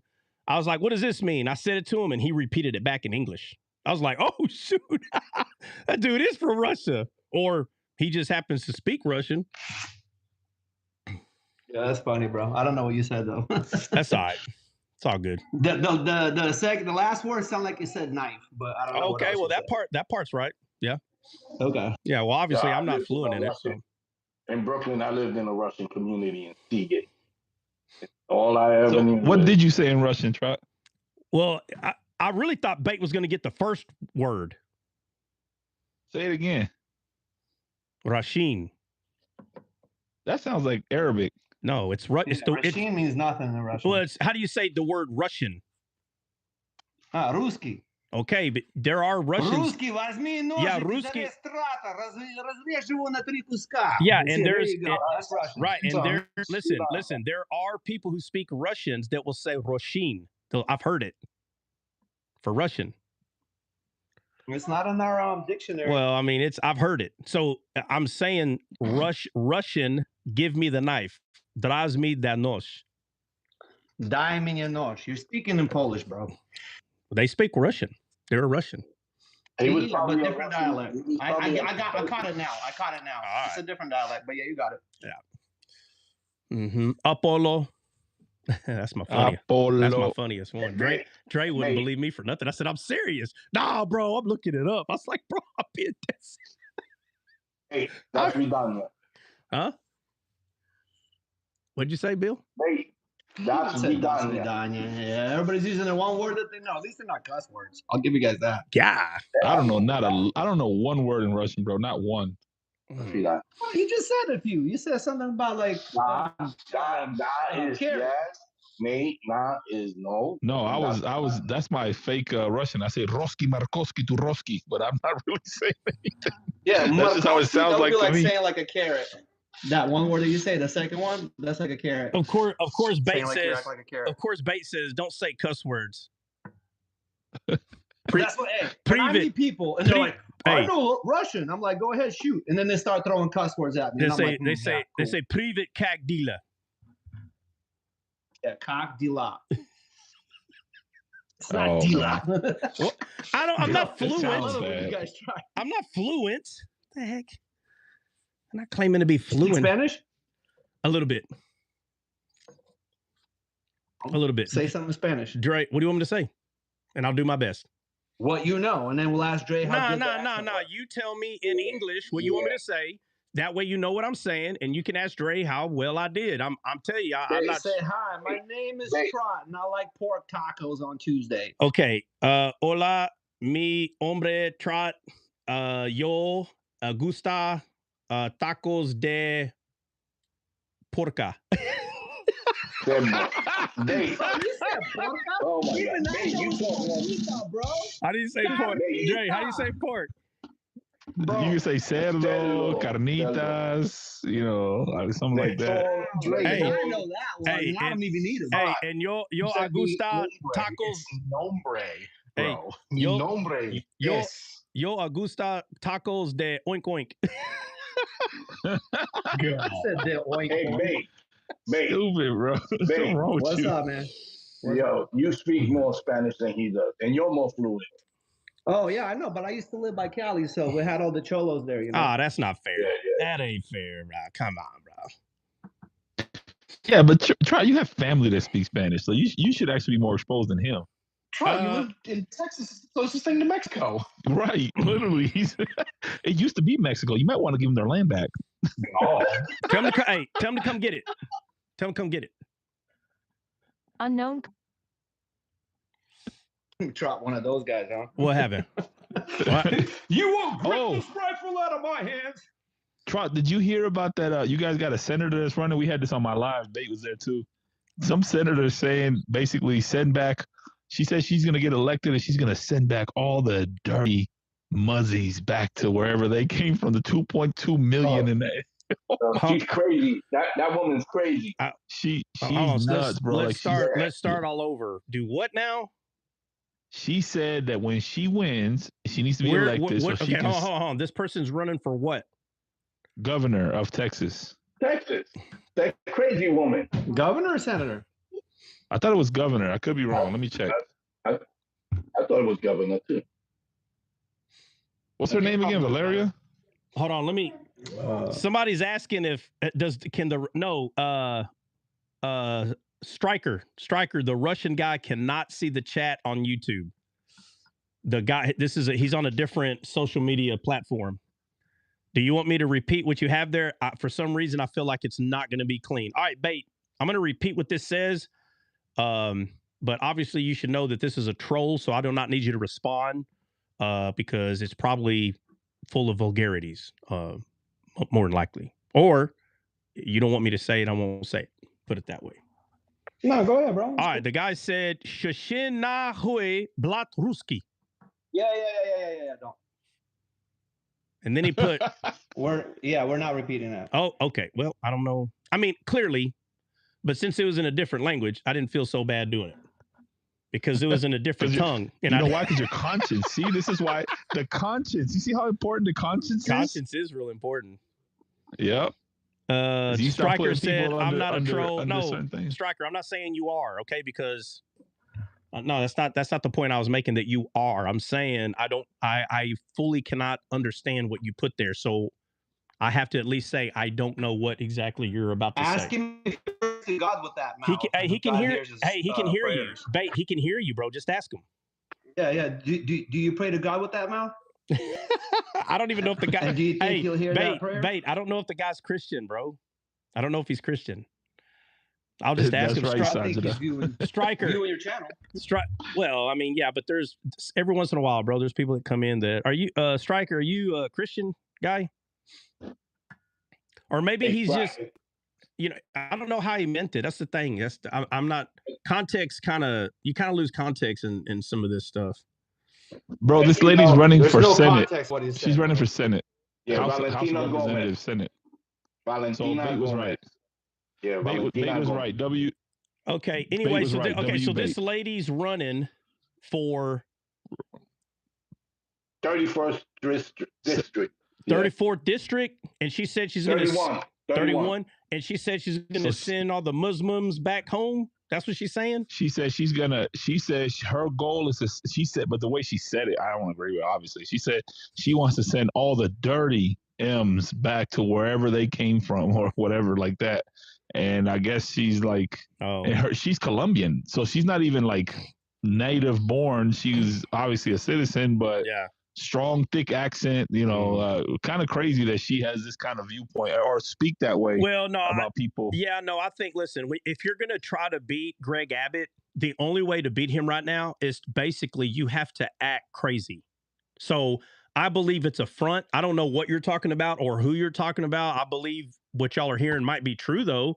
But basically what you're going to have to do is you have to look at everything that Greg Abbott is doing and then basically like double and triple down. Yeah. And just act more crazy. That way they're like, oh, look, a better racist, that this is the game. They think that that the stuff that Greg Abbott does, you have to be racist to think like that. So she's thinking, well, I'll just be more radically racist.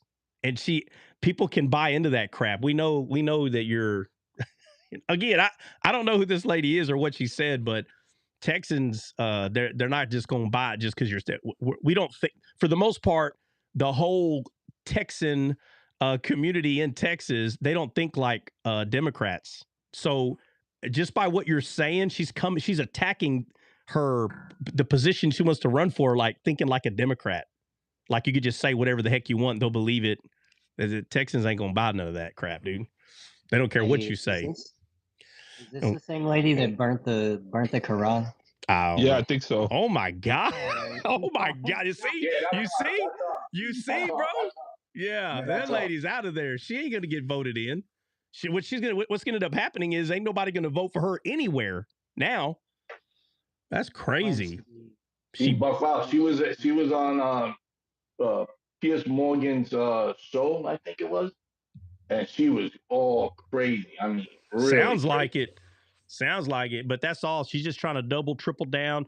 These people get notes on whoever they're trying to beat and whatever the person is doing. So like Greg Abbott is tough on crime. She's just going to go to the 25th power and just triple down and just make it sound like she's going to be tougher on crime. Like he's not tough enough. That's the game. I ain't voting for a crazy, but you're burning Qurans. I don't even believe the Quran is real. What are you doing wasting a match on it? It was craziness. That's crazy, ladies. Crazy. Hey, that's that guy in Dearborn doing that, man. The vet. He out there grabbing Qurans and burning them on Yeah, in Dearborn in the streets, yeah, causing okay, riots. and right. stuff. But those He's slapping bacon packages on LeBron. Well, That's crazy. yeah, but does anybody know Hey, why? the Quran flops like LeBron, so same difference. Does anybody know why he's doing it? Yeah. To cause outrage. Yeah. Yeah. To cause outrage. That's it. He wants someone to hurt him or unalive him to start whatever this revolution that he has going on in his crazy head. I'm just telling you, that's what he's doing. Bro, this guy grabbed a package of bacon, bro, was slapping it against the Quran, walking down the middle of the street. Muslims going nuts. Like, yo, what are you doing? Crazy. And bro. like, and the funny thing Bro, is, it's like Americans trying to stop him too. Like, no, don't do that. That's so disrespectful, Well, man. Let that guy I'm do. not telling them not to do it because it's disrespectful. That ain't the reason why I'm telling. I just think all that. I think all that's stupid. All of it. It's not. No, they got libraries where there's people have put bacon strips inside Qurans as markers. That is crazy. or bookmarks. Work, yeah, no. Did you see that other school? I think it was in I want to say it was in I'll fact check where it was exactly, but this school, it's a public school, was teaching kids about Islam, public school, and teaching them how to convert and making them say the Shahada, all that. And it was like, what in the New Jersey, there it is. Sajida said it. Can you believe this? I would go butt crazy, bro. Like you teaching you made my kids say what? Oh, brother, you know I would lose it. I would lose my mind, bro. It's crazy. But like I say, man, the Islamic believers, they have it all jacked up, all of it. I mean, there's nothing they say that makes any sense for a disciple of Jesus Christ to sit and listen to an Islamic believer talk about God at all. Nothing they say makes sense. None of it. Not even a little bit. Matter of fact, it makes so much not sense, if that makes any sense.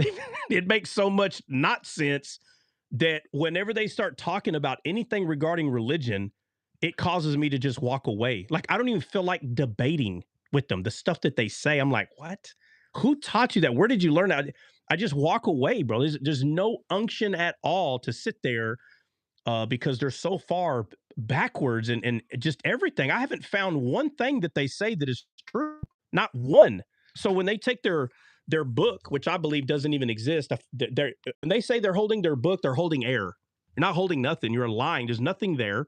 Jesus is not in your Quran. You have the name Jesus in there, but Jesus is not in there. Nowhere. And I'm not talking about the black letter name Jesus. He's not in your book. Nowhere in there. He's not there. I don't even know why people take these people serious.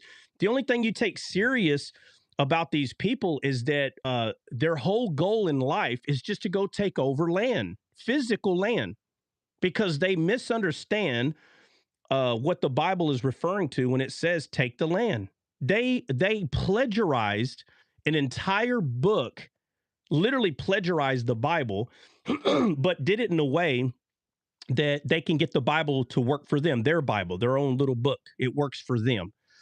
And I say it all the time, like they're so far off, they don't realize that the land that they're taking over is desolate. You are taking over a corruptible world. It's corrupted. And you think they really think they're winning something. They won something. And then they go lie their way into another city. They lie. Here comes mosques. Here comes all this. Lie. Everything's being built. And the whole time, bro, they see this world as pleasant to their eye. It's complete backwards. While they're trying to take the land physically, which is a corrupted world, people who are saved by Christ is taking the promised land. And so the thing I always say is, once we take the promised land and you've take over this desert, how do you think you're going to take over that land? It's never going it's never going to happen. It's never going to happen. The land that they're supposed to be, well, the land that the Bible tells us to take over is the promised land. So the land that you're taking over is the cursed land, and y'all praise each other. You unalive each other to take over a land that's desolate. How's that make? Just their way of thinking is so backwards. It's so dried up and dead, and it's not even funny. For anyone to waste their time arguing with these nincompoops, it makes no sense, none, because they're desolate and dry. There's no truth that comes out of their throat, their mouth. They're blind as a bat. They don't see nothing. They don't know nothing, and it's So the point I'm making. Let me say this last point. So the guy walking around, slapping bacon on their book, like.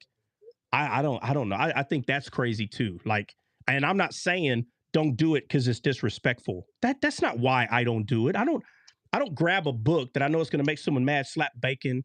I don't do that and then say, well, yeah, it's disrespectful if I do that. That's not why I don't do it. I don't do it because I don't believe the book exists. So how can I slap bacon against something that's not there? It's crazy. That dude's crazy. Oh, but you're okay playing rap songs to diss your fellow Christians, huh? Okay. Rap? Rap songs? Rap songs? You talking about your disciple song? Rap songs? That's right. That's right.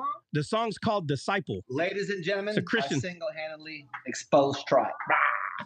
No, you crushed yourself. Matter of fact, you were doing there being quiet. You were doing fine just being quiet. And here we go again. You awaken a giant again to come across. I was just saying, bro. Have you seen yourself, sir? I sent you shades one time and then missed your eyes, bro. Oh, here we go. Straight in the forehead. Yeah. I don't even know what that means. I don't even know what that means. I'm not gonna lie, that's funny, bro. How is that funny? That's crazy. I sent you shades. I gifted you on TikTok and then missed your face on your prompt to slap you straight in the forehead. I don't get that's how giants are. I don't understand that. I don't understand what that means. On TikTok, there's a gift.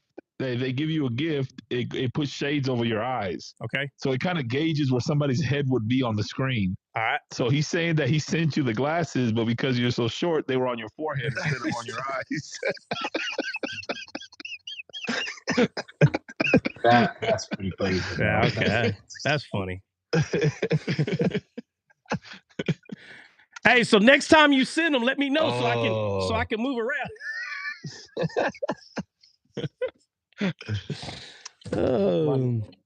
Yeah. Hey, if the Islamic believers had every kid born in 2025, right? They have a whole generation. They're still not even 1%.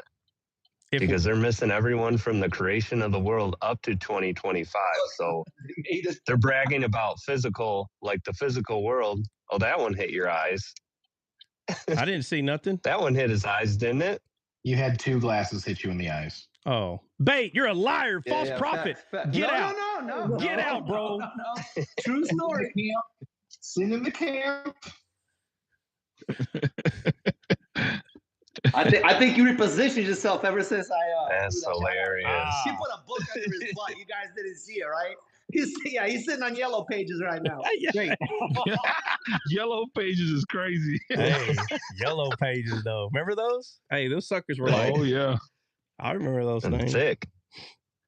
They had good benefits to them. I worked for that company for 5 years. 9X Information. Hold on a second. Did you just say you work? Hold on a second. You just say, Bill, you work for that company?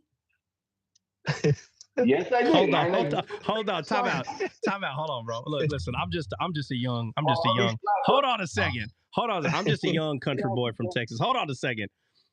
I work for that company? What do you mean? You put the books together? Yep. I was one of the coordinators on it. He said, yep. Every year. I'm so proud of it. So yeah, I did. It was my first job. Hold on. So where is this? Hold on a second. Where is this place? For 5 years. Where is this place at? It was in New York, right next to the Brooklyn Bridge. It was one police plaza right behind the first station. One police plaza. That is funny. There was. I knew somebody made them. I knew somebody made them. There were 9X. It was in the Bell building. 9X company vote information sign. Don't believe me? Look it up. Wow, what the heck? That's how you know you old, bro. This man said he made Yellow made Pages. them. Yeah. What? You We made used them? to coordinate them Before the book was there. I made them. downstate, upstate. Yeah, we did them. Hey, Bill's the only one who can text like he talks. Crazy. He says, "Don't you know that these Yellow Pages contest of me?" Bill goes, forget the red letters. I got the Yellow Pages. Bill goes, don't quote the pages to me, which I was there before they were written. That is hilarious. That is hilarious. Man, I was born and those kind of stopped. That's crazy. When were you born, CJ? 94. If you knew your father Yellow Pages, you would know who I am. Oh, CJ, Yellow Pages were around till like 2006, 7, 8. Like they were around. Yellow Pages. They used to have one. Yellow I remember Pages. they used to have a Yellow Pages in Christian, every phone booth. Christian Remember? school on CJ right now. Yeah. Remember you go to the phone booth and you like pick up the Yellow Pages and Look try at to find a business to call them. Yeah. The Yellow Pages and the White Pages. No. And Yeah, hey, y'all don't remember the Man, Lloyd still has a Yellow He's Pages. got one That's delivered. crazy. Why does it say Oh my 2025 God. Hold on. edition? Time out. 2025 Hold on a edition. second. What? Lloyd, do you live next to a freaking garbage disposer or something? Like, what the heck? Where did you find Show that? me the year. Show me the year. Lloyd's like the Lost Book of Enoch. No, we run a Motel 6, so they sent this to us. No the motel. way. Hold on. Turn this. I want to see how thick it is. Let me see how thick it is. It's not thick at all. Thin. Bubba, that is it's not. very thin. Listen. It's still a yellow page. It's still, but that is not the yellow. Let me open it up. Are the pages still yellow? I'm just curious. Knockoff. It was just Yeah, a they color. are yellow. Wow, bro. 2025. Let me see the copyright on it. Let me see the copy on the Yeah, Bill can verify it. Bill's like, I made that one. Let me that one. make sure it's an authentic hadith. Yeah, Yeah, Bill's like if you ever Bill's see like Big Matt that's an with A. football That's an cards. A. That yeah, it's valid. Bill's like Bill's the guy that they call on Pawn Stars to verify. Yeah. He's like the resident expert. Yeah, bro. Somebody's gonna bring one of those in. Listen, they're still using fillers too. When they can't fill the page, they put ads in it or they just put fillers in. Oh, you know that's new, bro. It's got a freaking QR code on the front. Yep.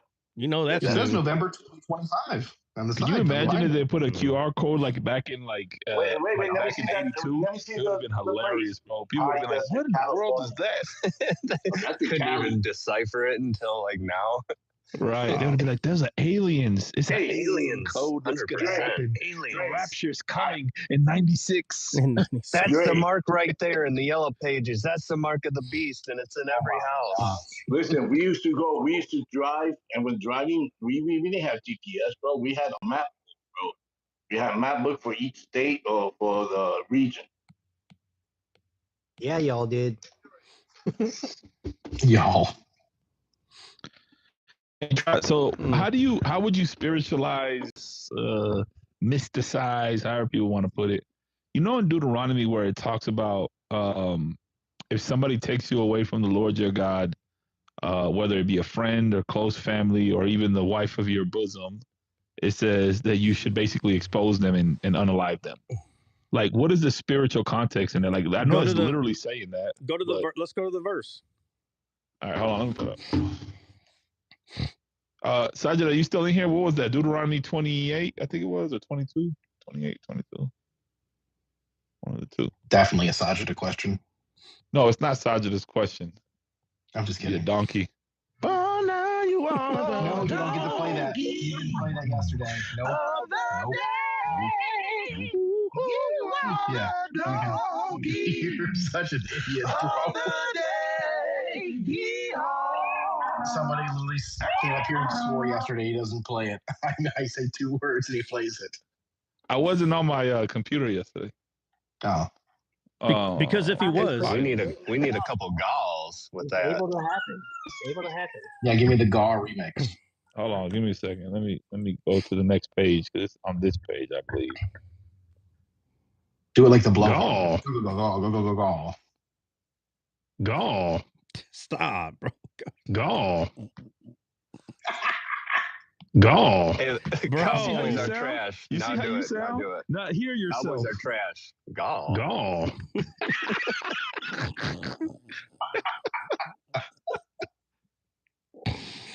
Okay.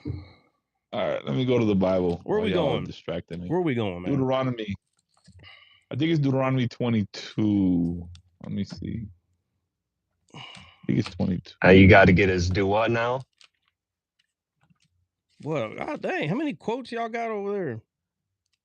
The do what now and the easy, and then we'll be good. Oh God, don't bring up. Hold on. Don't leave that on repeat. Hold on. Don't bring up the easy one to my wife. That's her favorite. She won't shut up about that one. All right, Deuteronomy what? Hold on. Oh, Deuteronomy, hold on. Let me see. You don't remember that one? Yeah. Y'all don't know? Yeah. Angels are saying, holy, holy, holy. Trot's up there saying, hold on. I think it's 28. Hey, we're gonna be in heaven. Everybody's going to be saying holy, holy, holy. Hold on. Hold on. Before we do that, hold on. Let me finish. Look, so Jesus anyway, is like, I'm the last, not you. Yeah. I'm gonna say, look. Regarding Samson, Sam's gonna be like, can y'all just shut up about that already? Let's move on. Oh, my bad. No, I think it's 22, bro. I'm trying to find it. Hi. I know it starts like in 12 or 13 around there. So let me see. If a man goes and takes and hates her, accuses her of misconduct, that's not it. Father's house. If a man be found lying with another man, nope. Betrothed, nope. Bro, why can't I find this verse, bro? Mm-hmm. I know Somebody what you're help talking me about. Google. It's the verse of it's apostasy. That's the word I'm looking for. Apostasy.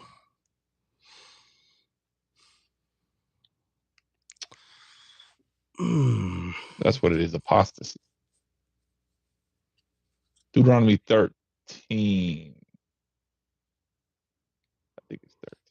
I thought it was 20. Oh, okay, yeah, it's 13. That's the because it starts off with the prophet first. A false prophet says the Lord will send false prophets to you at? to basically see if you fall for it. Where you at? Yalla. Yeah, 13. you yalla what you're reading. Where you at? 13, 6 through 8. 6? No, it's further down the part that I'm talking about. That's the dreamer. But hold on, I'm trying to go to King James. Where are we at? So I think it's maybe he's right. Hold on. If your brother, your mother, or your daughter, your wife, 6. He's right. 6 through 8. He's right. So I'll read it. It says, if your brother or your son or your mother or your son or your daughter, the wife of your bosom or a friend who is as your own soul secretly entices you, saying, let us go and serve other gods, which have not known, neither you nor your fathers, of the gods of the people which are all around you, near to you and off from you, if one end of the earth or to the other end of the earth, you shall not consent to him or listen to him, nor shall your eye pity him, nor shall you spare him or conceal him, but you shall surely unalive him. With your hand shall be the first against him to put him to death, and afterwards the hand of all the people. You shall stone him with stones until he unalives, because he sought to entice you away from the Lord your God, who brought you out of the land of Egypt, from the house of bondage. So Israel shall hear and fear, and not again do such wickedness among you. Yeah. So start at 1. It says, I'm going to read it in the Amplified, because if I don't, then someone's going to be confused about what I'm reading. So I'm just going to read it Amplified. So it says, if a prophet arises among you, or a dreamer of dreams, and gives you a sign or a wonder, and the sign or wonder which he spoke foretold to you comes to pass, and if he says, let us follow after other gods whom you have not known, let us serve and worship them, you shall not listen to the words of that prophet or that dreamer of dreams, for the Lord your God is testing you to know whether you love the Lord your God with all your heart and mind and all your soul, your entire being. You shall walk after the Lord your God, and you shall fear and worship him with all filled reverence and profound respect, and you shall keep his commandments, and you shall listen to his voice, and you shall serve him and cling to him. But that prophet or that dreamer of dreams shall be put to death, because he has counseled rebellion against the Lord with Lord your God, who brought you from excuse me, the land of Egypt, and redeemed you from the house of slavery, to draw you away from the way in which the Lord your God has commanded you to walk. So you shall remove the evil from among you. If your brother, the son of your mother, or your son or daughter, or the wife you cherish, or your friend who is as precious to you as your own life, so entices you secretly, saying, let us go and serve other gods, whom neither you nor your fathers have known. So the first one is a prophet that prophesies, meaning that you can be led astray because the prophecies come true. And then it says your own family or friends. So obviously these are two people that they would trust clearly. And it says, let us go and serve other gods. So it's the same thing. Gods whom neither you nor your fathers have known, of the gods of the peoples who are around you, near you or far from you, from one end to the earth to the other. You shall not consent to him or listen to him, and your eyes shall not pity him, nor shall you spare him or conceal him. Instead, you shall most certainly execute him. Your hand shall be first to be raised against him to put him to death, and afterwards the hand of all the people. So you shall stone him to death with stones, because he has tried to draw you away from the Lord your God, who brought you from the land of Egypt, from the house of slavery. Then all Israel will hear and be afraid, and will never again do such a wicked thing among you. If you hear it said in one of your cities, which the Lord your God gives you to live in, that some worthless and evil men have gone out from among you and have tempted the inhabitants of their city to sin, saying, let us go. So now these are let's see, which the Lord I'm sorry, if you hear it said in one of the cities which the Lord your God gives you to live in, that some worthless and evil men, so these are people from a different city, have gone out from among you. No, they're from them, and have tempted the inhabitants of the city to sin, saying, so now they're causing people to sin by saying what? Let us go serve other gods whom you have not known.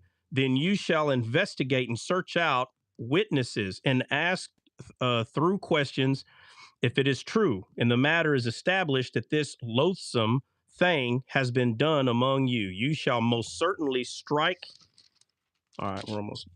Most certainly strike I'm sorry, strike the inhabitants of the city with the edge of the sword, utterly destroying it and all that is in it, even the livestock, the edge of the sword. Then you shall collect all its spoil, plunder, into the middle of its open square, and burn the city, set fire to spoil the whole burnt offering to the Lord God. It shall be a ruin forever. It shall not be built again, and there shall cleave not of Unknown caller. and there shall cleave not of the cursed thing to thy hand, that the Lord may turn from the fierceness of his anger and show mercy and have compassion upon thee and multiply thee. And he hath sworn unto thy fathers, when thou shalt hearken to the voice of the Lord thy God, keep all of his commandments, which I have commanded this day, and do which is right in the eyes of the Lord. So there's that phrase again, do what is right in the eyes of the Lord. That sight actually is very important. All right, so we're just paying attention to 6 through 8. Yeah. We're talking about 6 through Right, because 11. because it happens twice regarding family, friends, and then the other one is a prophet. Right. Yeah. So 6 through 11 is the question. What is at hand. what is the question? What does it mean? Like, what is the shadow of this? Oh, okay. So right here in 6, it says, if thy brother, son, mother, son, or thy daughter, and it says right here, or wife of thy bosom, Right. or thy friend. So it says, wife of thy bosom or thy friend. What is the reason that Jesus says over and over and over, you're my friend? Why? Why does it say that? Why does he say that?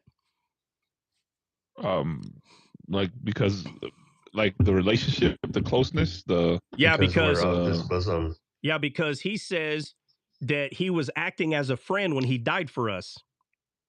Right. And he's in our bosom.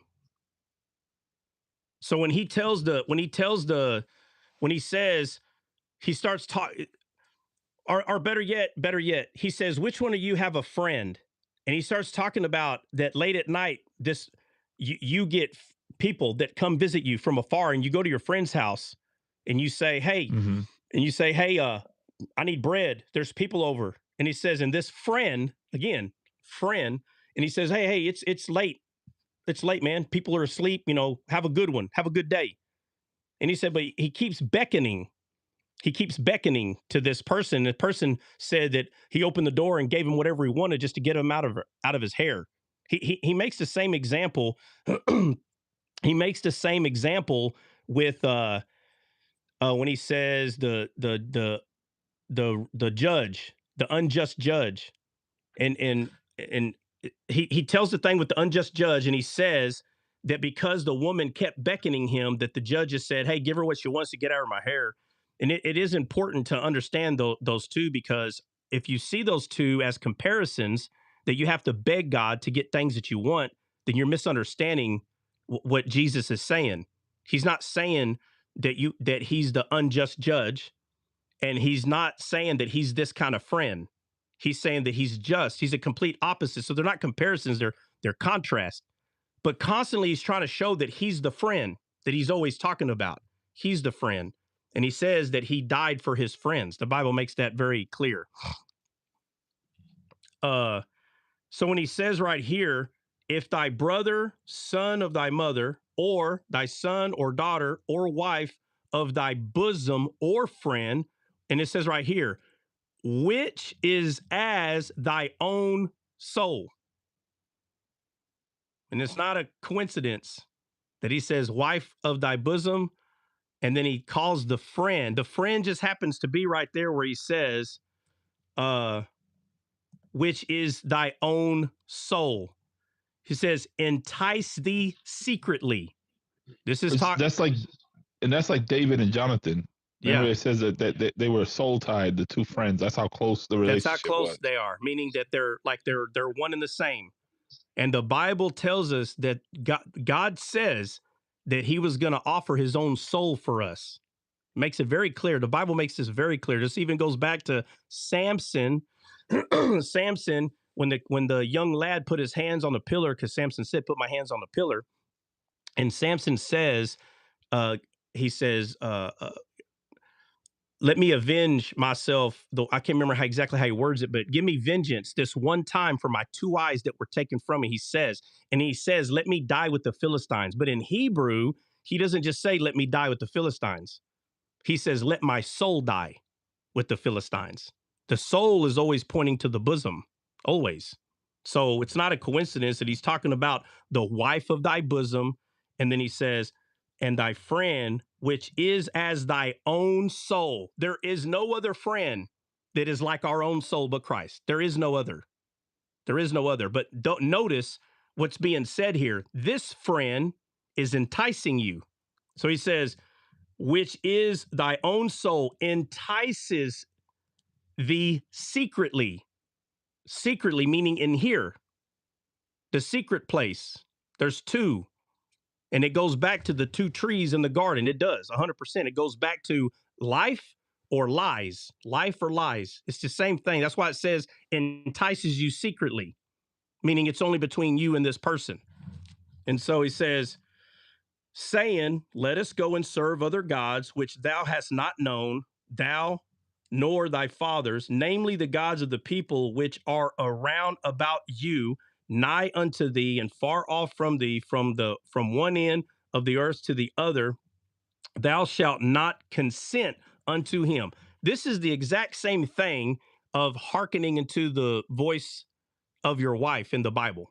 Same thing. Same exact thing. That's why he said your brother or you're this. It's coming into agreement of something that's outside of God's word. So when the wife of Abram, the wife of his bosom, when she said to him, and it goes all the way back to Paul saying that a woman is not supposed to pray or prophesy without her head covered. The covering is the man. And the covering is the word of the Lord that went from God, went to the man, and the woman knows the word because of her covering. But she's not supposed to pray or prophesy without her head covered, meaning she's not supposed to be saying something that is outside of what the man said based on position. And that's exactly what Sarah did. She tells Abram, she said, hey, the reason why I'm not having a baby is because God stopped me from having a baby. Bro, that's not what God told Abram. He said, you will have a child with Sarah. And it said that Sarah laughed. Sarah laughed at this information. So she prophesied. She literally prophesied and said, hey, God is stopping me from having a baby. And he hearkened into her voice. That's exactly what this is referring to right here, because that is taking the word of something else outside of God. Same thing with Adam and Eve. You go study Adam and Eve, and you pay attention. And now when you go look at how it says she gave him to eat, she gave him something to eat that killed him, that killed the truth. So Adam hearkened into his wife's voice as well. He listened to her. And I know people want to take it as a physical fruit, that she ate a physical fruit. I don't care if you want to keep it physical in your head, you go right on ahead. God told him not to eat it. So if you want to play that game, if you want to stay elementary about it. And she said, what did she say? Because everybody always goes to the fact that she says the tree is one to be desired to make one wise, right? She said it's good for food, it's pleasant to the sight. And you'll have people say, look, she said it was pleasant to the sight and good for food. Was she not deceived? How many times we got to go and how the New Testament writers tell us she was deceived. So if she's deceived and she's saying it's pleasant to the eye and it's good for food, a tree desired to make one wise, was she saying that as being deceived or telling the truth? She was deceived. So why do we have so many Christians quoting what she said and said, see, it was good for food and pleasant to the eye? Bro, was she deceived or not? The answer is yes. She was deceived. She was deceived. She believed a lie, and she gave that lie to Adam, and Adam hearkened unto it. This was the woman, the wife of his bosom. So this is talking about listening to a word that is outside of God's word spiritually. That's how that is for us today.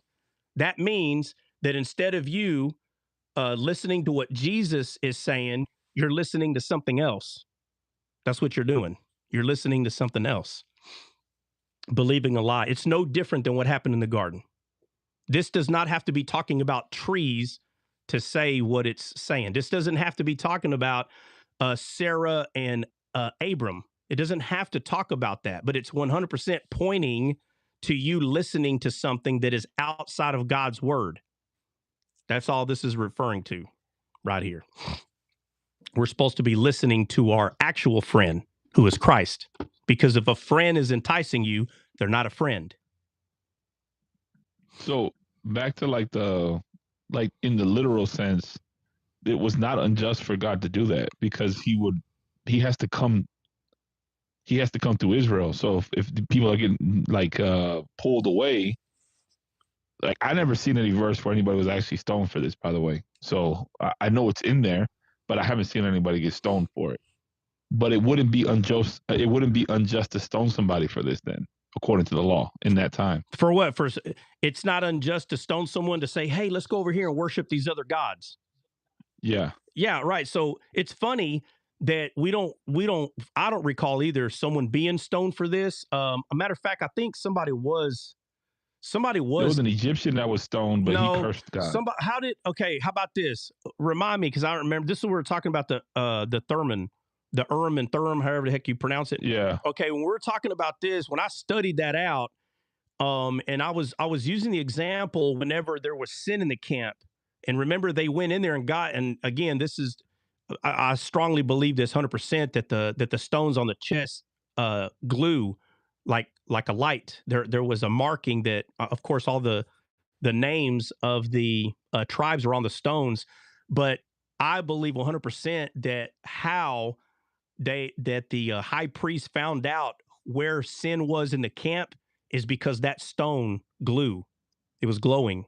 That's 100% based on what I think you're talking about Joshua in when they ransacked that city and they weren't supposed to take anything, right, and the guy guy ended up taking something. Yeah, the guy took it and he brought it to the camp. And they knew that there was sin in the camp, but they didn't know who was it. And so I 100%, when they went to try to figure out where the sin was, 100%, just based on how the study of this, that the stone glue like a light. And so they went to that camp and said, "It's here in this camp." And then they said, "You better find out who it is." And they pretty much said, "It's not going to be good." And so the guy, I think he hid false gods or something like that, like in his bed, or it was some of the booty. It was a rope, I think. He buried it under the tent. Under the tent, right? So yeah, Achan. His name is Achan. There it is. Right, Achan, right. Text said it. Okay, yeah. So again, it was a beautiful Babylonian garment, silver and gold. He hid them under his tent. Right. So again, notice that it's a garment that he has. The only garment that we hold on to is the garment of Christ. So he has a garment that he took from there and brought it under his tent. Again, this garment is representing the complete opposite of Christ. So now we have a garment that is representing a deity other than ours that's supposed to cover us. And so 100% it comes back to this right here, because how was this guy punished?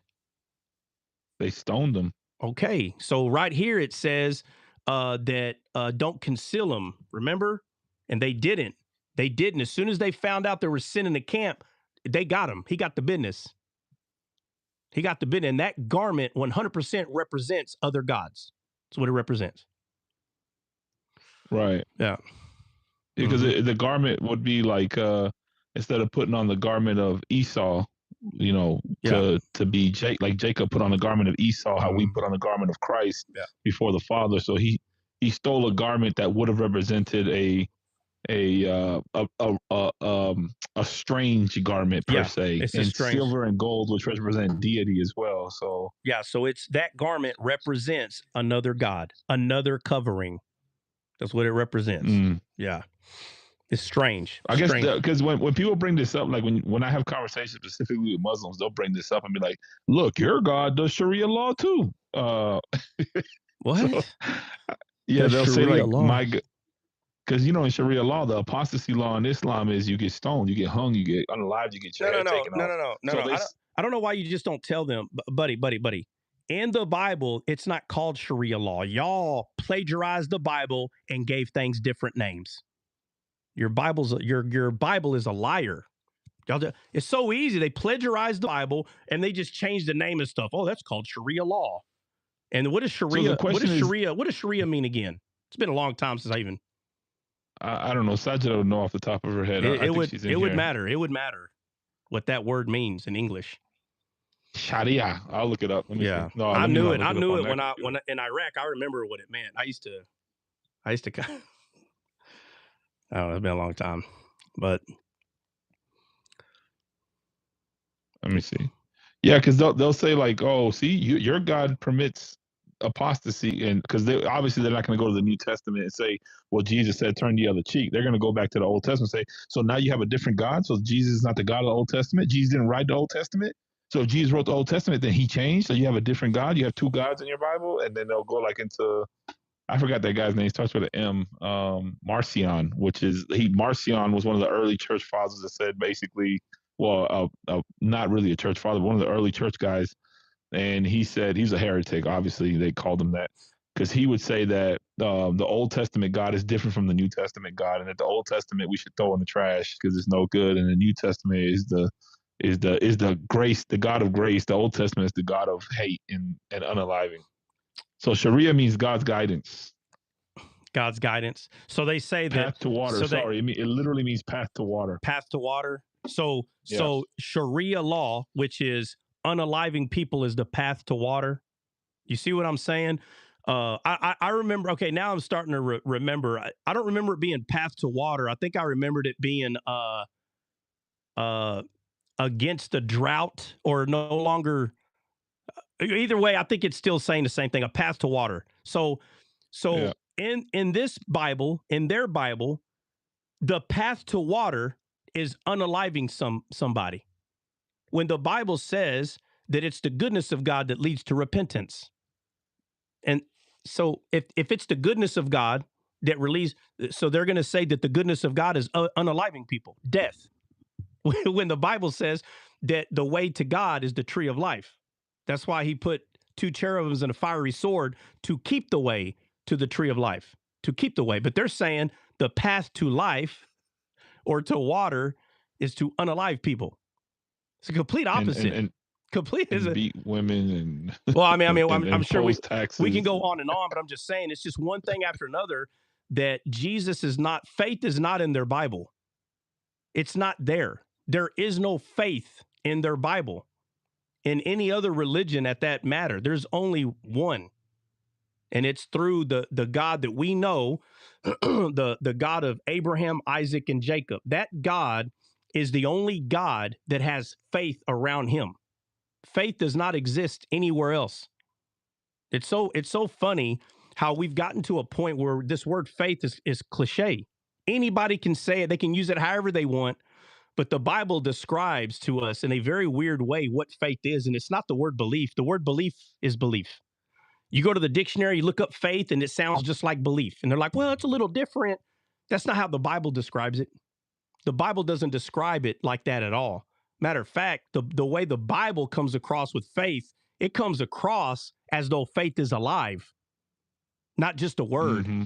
When you study faith, it's alive. And there's only one life in the world, and it's God. There is no other life anywhere. So if faith is not in any other religion, I'm not sure what you're claiming you're worshiping, because you ain't worshiping faith. It's not there. Zeppy said faith exists. Faith is alive. I don't care if you strongly disagree. You're wrong. I'll tell you that right off the rip. You disagree with what I'm saying, you are wrong. Faith, what do you disagree with? God is within ourselves, and we should have faith in ourselves. So what is faith, Zeppy? I'll give you a chance. What's faith? Is it just a word? What is it? Brother Tex said, Imuna.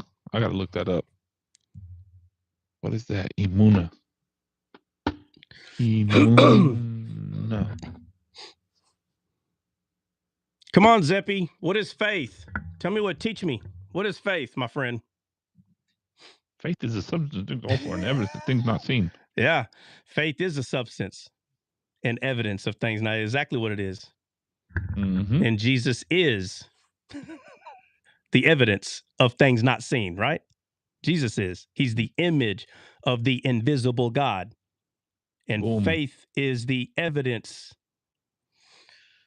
of things not seen. Jesus is. Faith is hope. Hold on a second. Faith is hope. No, my friend, hope is hope. What are you talking about? That's like if I'm asking you what's the difference between the color blue and the color, I don't know, orange. And you go, oh, well, blue is orange. No, blue is not orange, bro. Orange is orange. Faith is hope. Faith is to be loyal.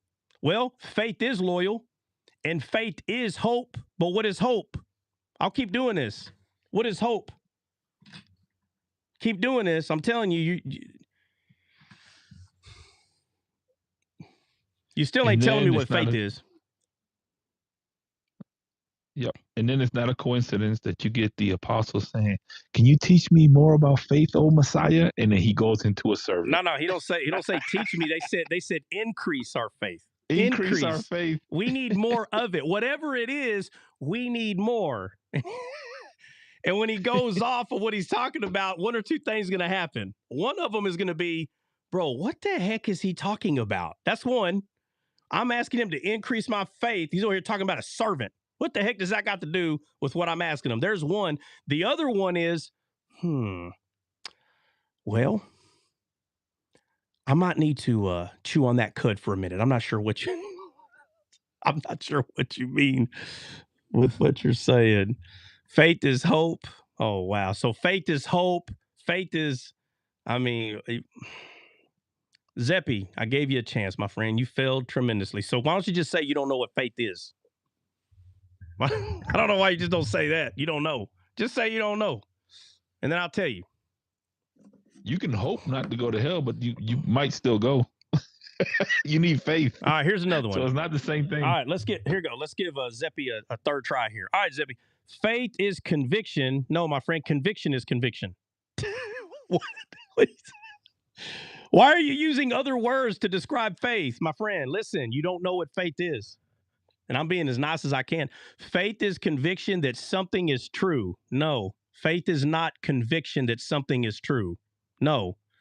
Listen what you're saying. You're saying faith is conviction, true, using all these words to describe faith. Truth is its own thing. Truth is its own thing. Something reliable. Unknown. Oh, Lord have mercy. Do you read the Bible, Zeppy? Do you read the Bible? Why are you not using a verse to tell me what faith is? Huh? Why are you not you don't read the Bible? Just say I don't read the Bible. Just say that.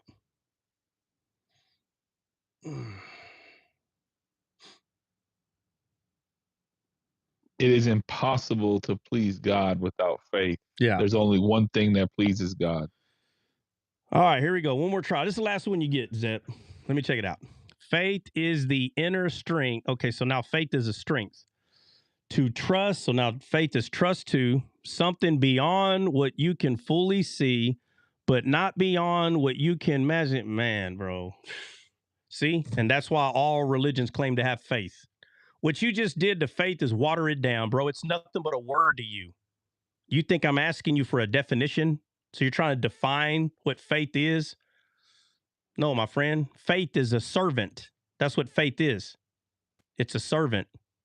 And you tell faith what to do. It's a person. Jesus is faith. He is. He's it. That's what faith is. That's why he describes a servant when the disciples tell them, ask him to increase their faith. He knew. You don't know what it is. You think it has to be increased. Your understanding of faith can increase, but faith itself is perfect. It doesn't increase. Your understanding increases. Your understanding, so you can use it, so you can use the servant more. So, I like this. So faith is Jesus. So wouldn't it be safe to say that faith is that life-giving spirit? It gives us life. Yeah, Jesus gave us life. Yeah. Yeah, and you can even see that with David and Saul, because David would be the beloved, which is a representation of Christ, which is the servant. He came to serve Saul, and the only thing Saul had to do in order for David to unalive the giant was to say, "Go." If you read it, he literally just says, "Go," and that's it. So I mean, I can see it. I could 100% see it for sure. Yeah, well, there's people that will. There's people that will. I don't know. It's if you don't see it, then you just don't see it, right? It's not something that is salvific. You don't have to understand that Jesus is faith to be saved. You don't have to. That's not something you have to. You get to, though. You get to understand it. And sometimes people, they've never heard anything so radical in their life, so they're so quick to come against it like a fool. That's what fools do. But a man of God is slow. He's slow to speak, not quick to speak. And then when you become quick to speak and you come against this idea, right, that Jesus is faith, now you got your foot in your mouth, because now pride is going to tell you, no, don't agree. Why? Well, because so many months ago I came against it so hard. Now your conscience is able to beat you down. Now you have to stand 10 toes down. Why? Because you weren't slow to speak. You're being foolish. And that's where pride gets to have a foot, an inroad into your life. Pride gets to come in, and now you have to stand on it, right? Because if you don't stand on it, then now you're going against what you said. So now anytime it's brought up, you have to say something against it, because people are going to remember that you said something against it. And you just, it's one of those things that are just, it's better just to be slow to speak. But when people aren't, then they get caught with their foot in their mouth. Yeah. Let's see. Slow to speak, slow to anger. Yeah, absolutely. I don't have anything right there. Anybody got anything else? Dre, you got something else? Or anybody got anything else? Bait? Oh, man. You got something, Bait? Bite. Masturbate. Gaw. What the heck we talking about? We call him master. Just chilling. What'd he say? I didn't hear what he said. This is my fault. I'm listening. I'm slow to speak, okay? I'm listening. Yeah, an hour of no speaking is not slow to speak, sir. Yeah, that's Hebrews that's 11:1. Aaron put in. Aaron? Hebrews 11:1. Aaron said. What about it? Go read it. Oh, I already know what it is. Okay, we'll read it. That's the faith of the substance things hoped for, and evidence of things not seen. That's right. That. I'll go to it. Give me a second. Go to it. a definition of faith. Unknown. Not seen. Yep. Mm-hmm. Yep.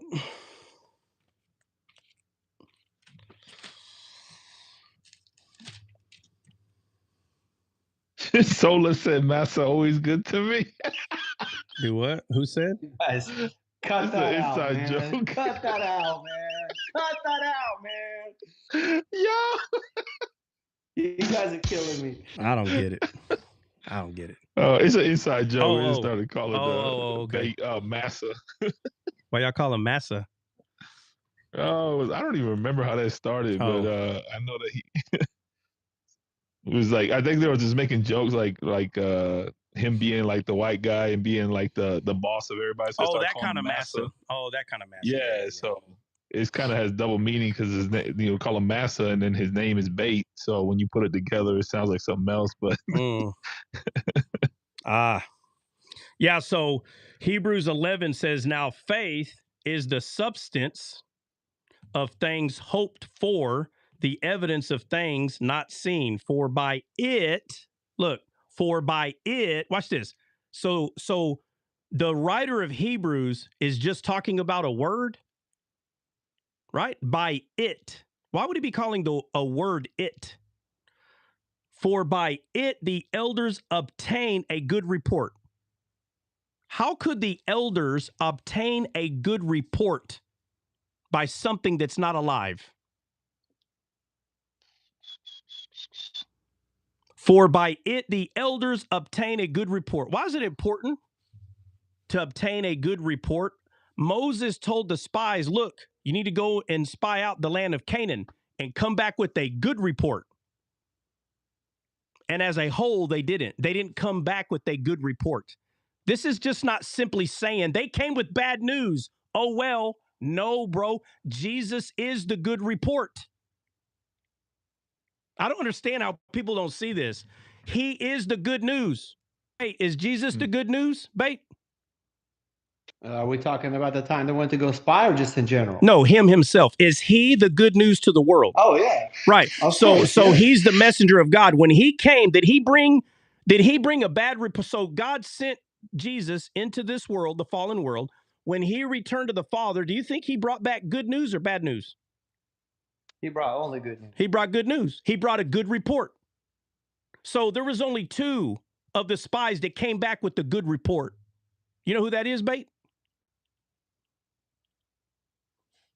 He's probably working. So you Oh, is he working? My bad, Bait. Yeah. Okay, Bait, my bad. I didn't know. Matter of fact, no, you did. He did say he was working. Okay, I'm sorry. That's my fault.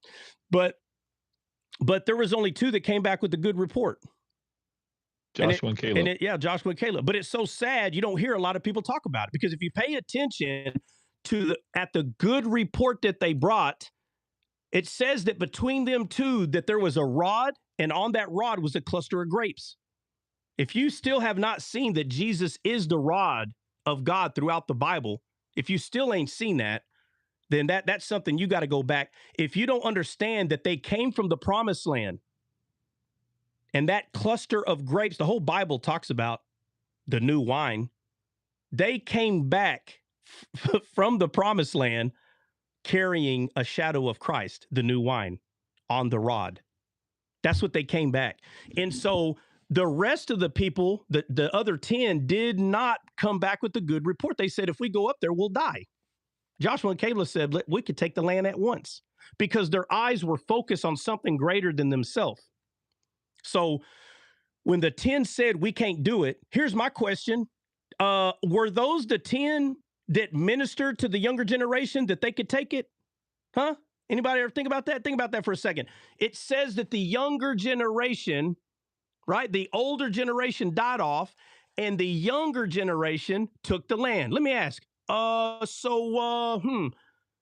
it the 10 spies that went back to their tribe with a bad report? Do you believe that those are the people that ministered to the younger generation, which, by the way, was over 1 million people? This is a lot of people that needed to be ministered to. You're telling me that the bad report people are the one? No, my friend. No, it was Joshua and Caleb. Joshua and Caleb were the ones that ministered to these young minds and told them, we can do this. It was them. That's why Joshua led the way. This is the reason that Joshua led the way. So, talking about now, faith is a substance of things hoped for, the evidence of things not seen, for by it the elders obtained a good report. A good report is always pointing to Jesus. Always. It's always pointing to him, because he is the good report. He is it. He's it, the thing. It says, now faith is a substance of things hoped for. Jesus, from the very beginning of the Bible, all the way until he was here, the death, burial, and resurrection, it was him that the Jews were hoping for. Him, the Messiah. Faith is a substance. He came in substance of things hoped for. He was the evidence of things not seen. The Bible makes it very clear that he was the image of the invisible God. He was the evidence. Him. He was the evidence. If you've seen me, you've seen the Father. On and on, we can continue to go, that he's the evidence of things not seen, the thing that's invisible. It was him. He is faith. Faith is your servant. And Jesus said, I didn't come to be served. I came to serve. He's your servant. You tell faith what to do, and faith does it. Just like in the story of Gideon, just like in the story of Abraham, Eleazar. You go look at the names of these servants, 100% it's pointing to Christ. Gideon's servant name is foliage in English, which points to life. Eleazar's name means helper of God, or something similar to that. But on and on. Go ahead. And that's why Jesus didn't have no qualms about saying anything that you ask. in my name, I will do. Yeah. That the Father may be glorified. It all goes back together. And even talking about the desert, the first and the first generation, the older generation couldn't enter, but the second generation is what leads you into the promised land. So the flesh can't lead you into the promised land, but the spirit will, because you're born of flesh first, then of spirit. So if you follow the spirit, which is born of the spirit, which comes from the servant, which is the seed, will lead you into the promised land. It's right. I don't know. I can see it clear as day. And to this day, there are people who call themselves Christians and they still tell God, increase my faith. They still do to this day. Increase my faith. Increase our faith. Give me more faith. The disciples who walked with God himself still didn't understand. It's not about how well you present it. It's the posture of the person's heart. And what's happening in this watered down Christianity today, everybody puts all the pressure on the teacher and none themselves. No responsibility, none. When the disciples could not heal the sick child, Jesus did not say, oh, guys, it's my fault. I was looking at my sermon notes and I just didn't explain it well. That's not what he said. He called them perverts. That's what he called them. He said, you perverse generation. He knows that it's not him. He knows that the disciples are the problem. He said, bring them over here, and he heals them. He did not give them a high five. He did not pat on their back and say, oh, guys, don't worry. It's my fault, okay? I take the blame. No. No, the words that come out of his mouth are spirit and they're truth. It's us that were the problem. Us. Because of our flesh, it is still us. And you have to do this yourself. This part of understanding what the Bible teaches, you have no one to blame but yourself. You. If there's anything that you're saying that you want to understand, you can understand it. But the worst thing you could do is just go asking everybody what they think. I'm telling you, you can understand. But Jesus did not hold their hands when they failed. He didn't hold their hand. He called them perverts. You need to ask yourself, why would he tell them you're a perverse generation? Because they were. That's why he said it. He literally blamed them. You're the problem. You. So they didn't understand faith. So they said, we need to eat more. And they still don't get it. But yet God is walking there with them and they still don't understand. And you hear everybody blaming the teachers. Oh, be careful, teacher. Be careful how you teach. Like, I know all the verses. What I'm saying is, it's so funny that I don't hear anybody blaming the student. Nobody. Everybody's scared. It's all on the teacher. Jesus was the teacher, my guy. What are you talking about? How come nobody's blaming Jesus that they couldn't heal the boy? I don't hear anybody preach that sermon. That's God himself. I don't hear anybody saying, oh, well, see, the reason that, they couldn't heal the demonic boys, Jesus, he didn't say it right. He messed up. Nah, boy, absolutely not. It was their fault. And you can clearly see it. He's blaming them. He didn't take the blame because the blame is not his. He's been going over everything, showing them what they need to do, and they still couldn't do it. And nowhere is he saying it's my fault. We don't see that in there. He blames them. You need to start taking some responsibility on why do you think that God needs to increase your faith like the disciples? You think just like them. They were wrong to say it that way to him. But they asked him anyway, Lord, increase our faith. And what did he say? He said, which one of you have a servant? Which one of you have a servant? Which one of you have a servant that if your servant's in the field plowing all day, when your servant comes in, do you tell your servant, go ahead, sit down and eat? Or do you tell your servant, hey, no, make me something to eat. And when I'm done eating, then you can eat. Back in those days, that's exactly what people would do. They would say, hey, whoa, I'm going to eat first, and you're my servant. I'm going to eat first, then you can eat. Why? Why is he bringing up a servant? The question is, or the statement is, increase our faith. And he starts talking about a servant. So that means that God was running from the conversation. He was a coward. He couldn't stand the question, so he changed the subject, started talking about a servant. No, he was answering him the only way that he answers. In riddles. It's the only way. It's the only way because it's up to you to figure out what he's saying. Again, it was up to the disciples to understand how to cast out demons out of people. And if you didn't do it right, he's going to call you a pervert. Period. So Hebrews 11:1 points to Jesus. That's what it points to. Because he was the thing that was hoped for. He is the evidence of things not seen. He's the image of the invisible God. So why did he bring up a servant when they asked him, increase our faith? Because he was telling them faith is a servant. You tell faith what to do. And faith does it.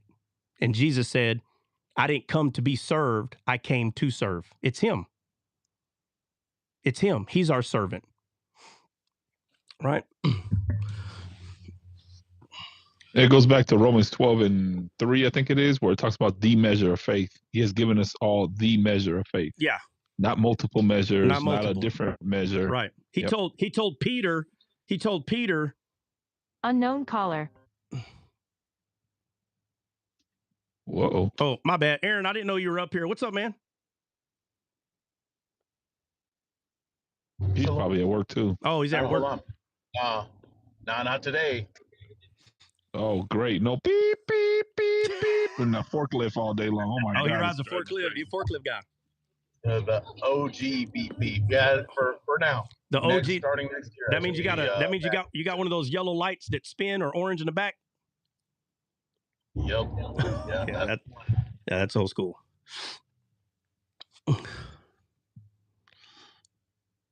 Yeah, starting next year, I should be back to my old sales position, so I shouldn't have no alarm following everywhere. I ain't gonna lie, I hate them, but I like them too, because, and I tell you, man, that beep lets me know, hey, I better. What if that guy ain't paid attention? That beeps for everybody. I kind of like it. It is annoying as heck, but I ain't gonna lie, I kind of like those things, man. Yeah, but then I got the people that are like horn happy, just driving around everywhere. Beep, beep, beep, beep, beep, beep, beep, beep. Yeah. Dog. I heard your little alarm the whole way around that corner. You gotta. It's okay though. It's okay. I know it's all in the name of safety. So. Yeah. No, the forklift is annoying to us on the live because he'll unmute and all you hear is.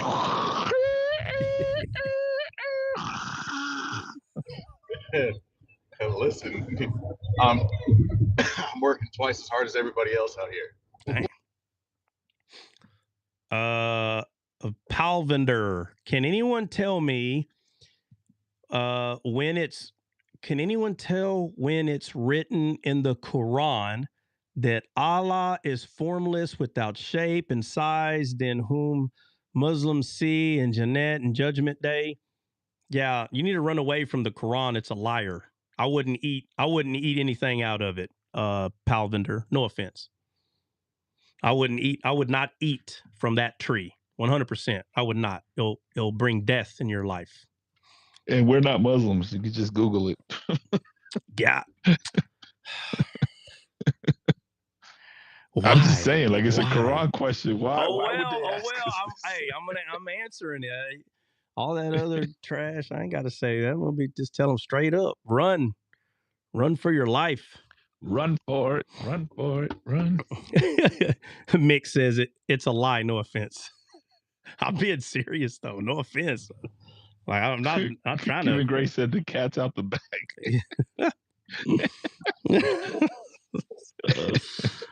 Yeah, man. The axe is set to the root of that tree. Yeah, Bubba. That tree's coming down. That sucker's gonna come down to big time. Big time. Yeah. So according to CJ, tomorrow I am, or I'm your guard. I don't know how he worded it. It should have been I am your garden, but I'm your garden's fine. But it's supposed to come out tomorrow. Tamari, the song on Apple Music and Spotify and the other 25 that exist. It's like 30 of them. Hey, Benny said timber, but it reminded me of that video I made of you, like why Trot's always late because he's cutting the timber. Hey, that little fella's funny. I'm out here cut my timber. You see my knife, pretty sharp. Remember? He turned it on. He said, Yeah, he's got like a plastic knife, you know. And he's like, you better watch this. My blade, pretty sharp, little plastic knife. Too funny, man. He got to be from Texas the way he talks, though.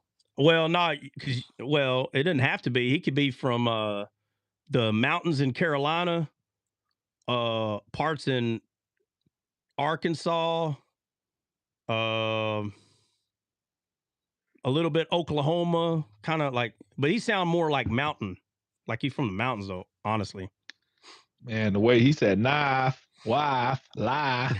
Yeah, well, those sound just like you. Well, all those words. Wanda in the woods. What? Wanda in the woods. Yeah. Well, since we're talking about faith, I'm gonna do it. We're about to play faith right now. This is a descaled song, and I'm gonna do it. We're gonna do that right now. Rat to the now. I'm gonna play it. If you've already heard it, I don't know what to tell you. No, you got to tell him like I say. If you haven't heard it, act like you haven't heard it. Yeah, act like you haven't heard it. I'm gonna play it. I'll be right back.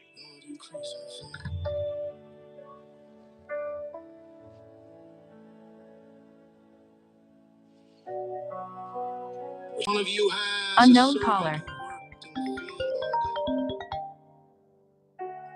When he comes in the house, do you let him eat? Or do you tell him to first make you something to eat? Then he can eat. I'm about to play it on mine. Or you, Joe, you have it on you? I don't have it on me. I probably do somewhere, but if you send it to me, I could possibly play it. But I can play it. It's where. There he goes. Oh, there he goes. The evidence of things not seen. Jesus, you are the substance and evidence of things hoped for and things not seen. Because you are the image of the invisible God who we hope to see. What is this place I live in? A foreigner I've become to a place I once loved. What is this place where the people are blind and deaf? Your word here is in a form of a book, but they won't even take a second look. Those pages say faith cometh by hearing, but how can they not see you are faith?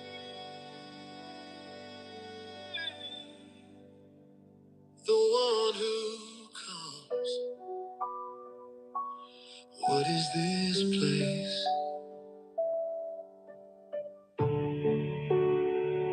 Abraham's servant, Eliezer, whose name means God helps, was told to go find Isaac a wife.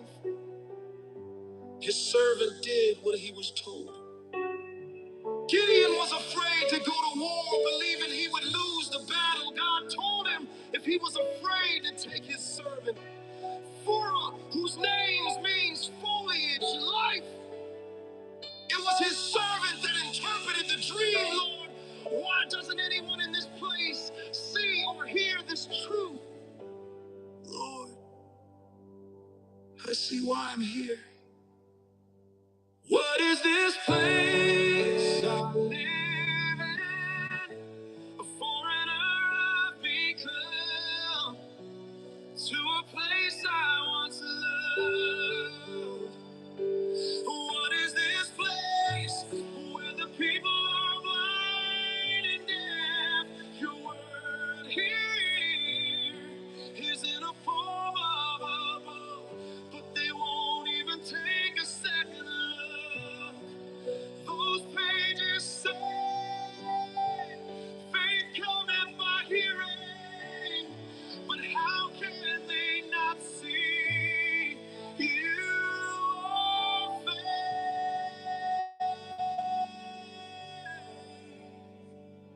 The one who comes. What is this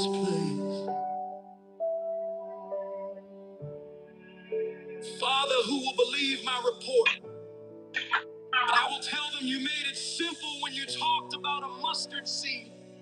The parable of the sower tells us the seed is the word.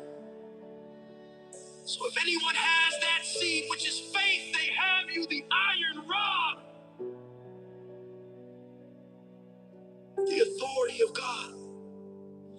What is this place I live in? A foreigner I've become, to a place I once loved. What is this place where the people are blind and deaf? Your word here is in a form of a book, but they won't even take a second look. Those pages say, faith cometh by hearing, but how can they not see you are faith, the one who comes? What is this place? I'll tell them he washed the disciples' feet to show he was Abraham's and Gideon's servant, as he was also theirs. He made it clear. He did not come to be served, but to serve. It was him who served the people in the Old Testament. Can't you see? Can't you hear?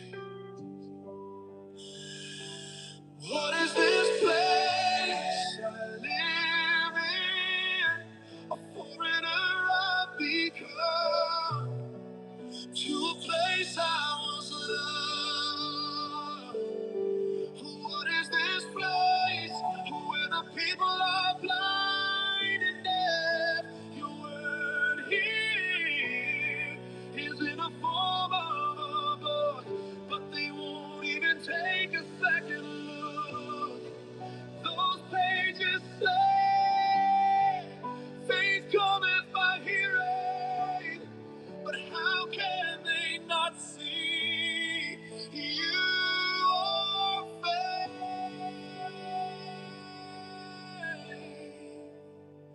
the one who comes? What is this place? Lord, why doesn't anyone in this place see or hear this truth? I see why I'm here. There is no other. You are faith. Faith is not just a word. Faith is alive, and there was only one life given to us. Jesus Christ, our servant, our faith, our life. What is this place I live in? A foreigner I've become, to a place I once loved. What is this place where the people are blind and deaf? Your word here is in a form of a book, but they won't even take a second look. Those pages say, faith cometh by hearing, but how can they not see you are faith,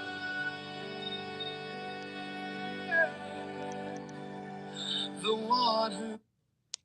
All right, my bad. I don't know what I just did right there. All right, guys, anybody got anything? Because we got to go. Anybody? And that song, guys. Comment reminded me. Do what? The timber comment reminded me of the Breezy video where he yelled timber at your house. Yeah, he did. Guys, and that song is going to be on the album. The name of the album is Wise Man Anthem, and there is a song on there that's called Wise Man Anthem. It's the name of the album because of that song, and that will be uploaded.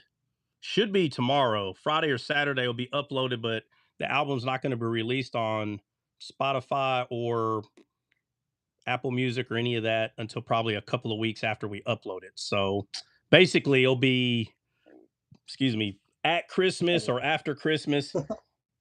And that's CJ's fault. Y'all can blame CJ. CJ's right there. No, it's not. It's not really his fault. There's just a lot of loops and stuff he's got to jump through, but he's saying that song, I Am Your Garden, is coming out tomorrow. So we will see. We will find out.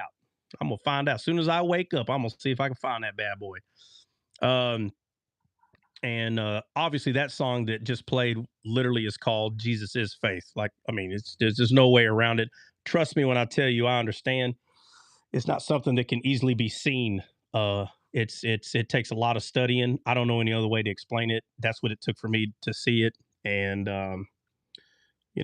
so that song's not uploaded on YouTube or TikTok. There's a reason for that. There's a few songs that are not, but you can listen to them on the album. Anybody got anything? Anybody? Going once. Going twice. Nobody? Nobody has anything? Who? God bless. God bless. Hey, Dre, who plays tonight?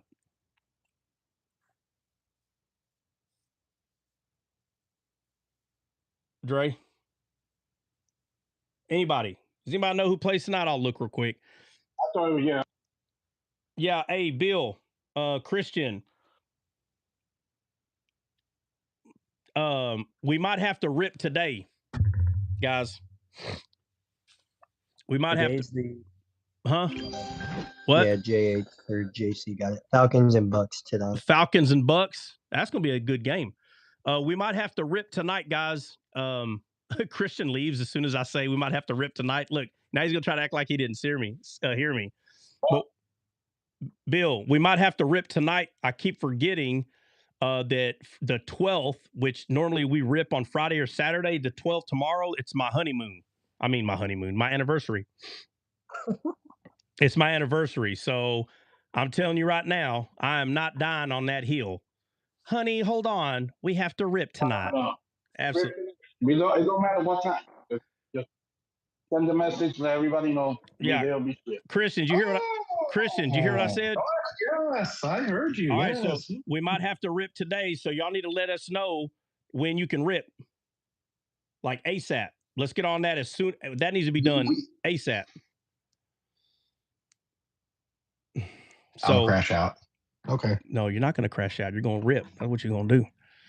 ASAP. So wait, you said rip today? I was listening, but I was like, yeah. So ripping is usually done on Friday and Saturday, but it's my anniversary tomorrow, and I'm not dying on that hill. Not going to happen. Okay. So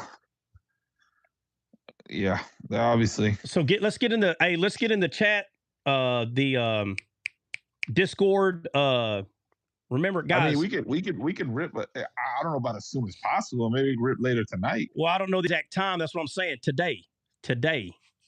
I'm saying the game starts. I could rip while the game is playing. How about that? Whatever. It doesn't matter. Everybody needs to get together and figure out the best time for everybody, and we got to do it today's. Well, it's not going to be for another 2 hours. So okay. Donkey of the day. Do you have your cards with you now? Yeah. You must be talking to Bill, not me. Yeah. Oh, man. Oh, he's the bearer of the day. You're the donkey. He's the twerking bearer of the day. He's the bearer of every day. But for me, Christian, I have had my cards, and I tried to open them a week ago, and I still have them. No, you didn't have your cards when we were ripping, sir. Yes, I was out of town. Yeah, Wait a minute, Christian, you haven't ripped not one pack yet? Oh, no, I haven't whipped my second pack. He didn't rip with us this past week because he was out of town and forgot his cards. Okay, do we have what teams? Yeah, you did. You said down, yeah. He was there. He saw us ripping. He just couldn't rip. Yeah, so Christian is Redskins and Vikings. He's gonna have no Redskins and no Viking cards. Dre, yours was Jaguars and Colts, right?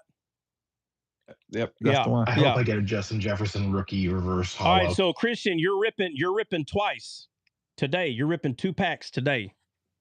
Yeah. Your first pack, your first pack's gonna be Redskins and Vikings, and after we're done spinning, you'll have different ones. Do you know how many times I just was going to throw my hands up and open that pack anyway this week? I've been looking at it. Well, like, you know what, I'm just gonna do it. you're dumb enough.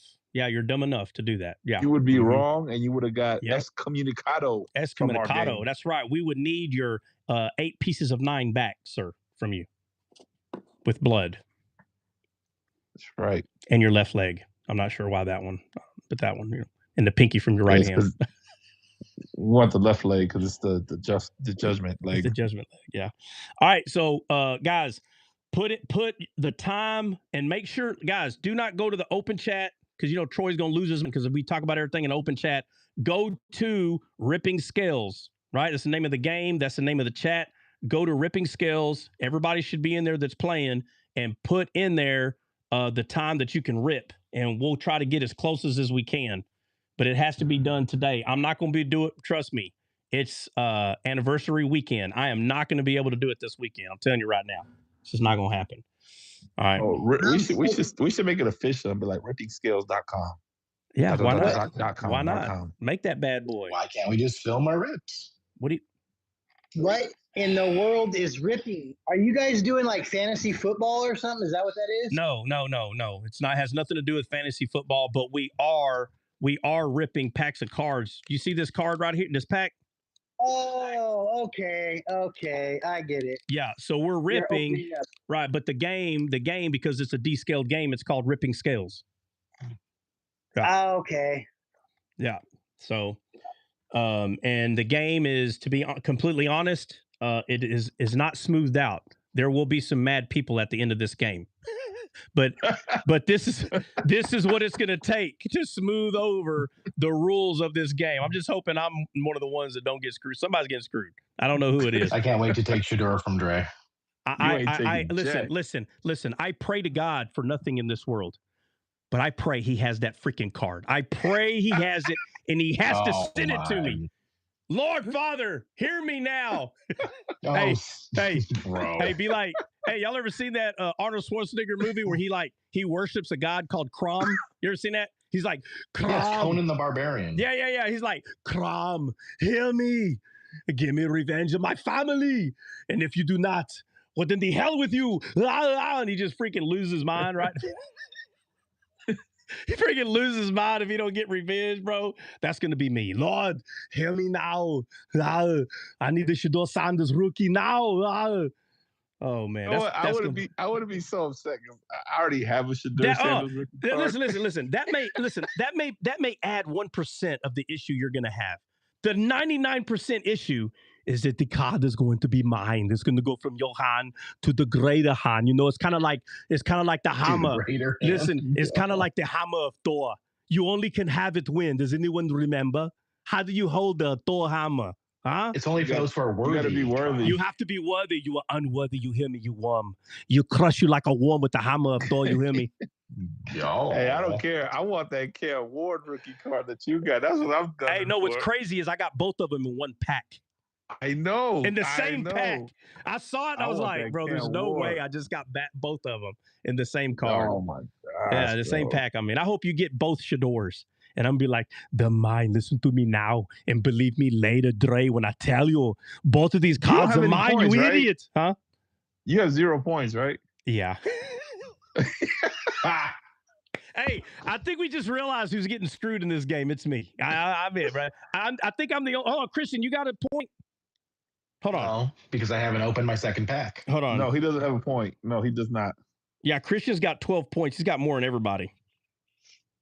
Yeah, right. No, that's right. No, me and Christian. Yeah, no, it's me and Christian. We're the only ones that got no points, bro. It's Ryan Danette. Danette is balling. Danette's got 3. Now, no, okay. So Danette, Breezy, Ryan and Big Net. and Breezy. Yeah. So they got 3, and then next is Bill and Jordan got 2. Dre's got 1, and then Trot and Jordan are the losers. With the losers now. Trot and Christian. You mean you and Christian, the two losers? Yeah, big time. Wait until they realize that the actual way to win this game is much like golf, to have the lower score. Yeah, I just didn't tell him that. You just ruined the everything. game. You just ruined the game, bro. I know. It's whoever has the least amount, guys. That's who wins. Like golf. It's golf. Yeah.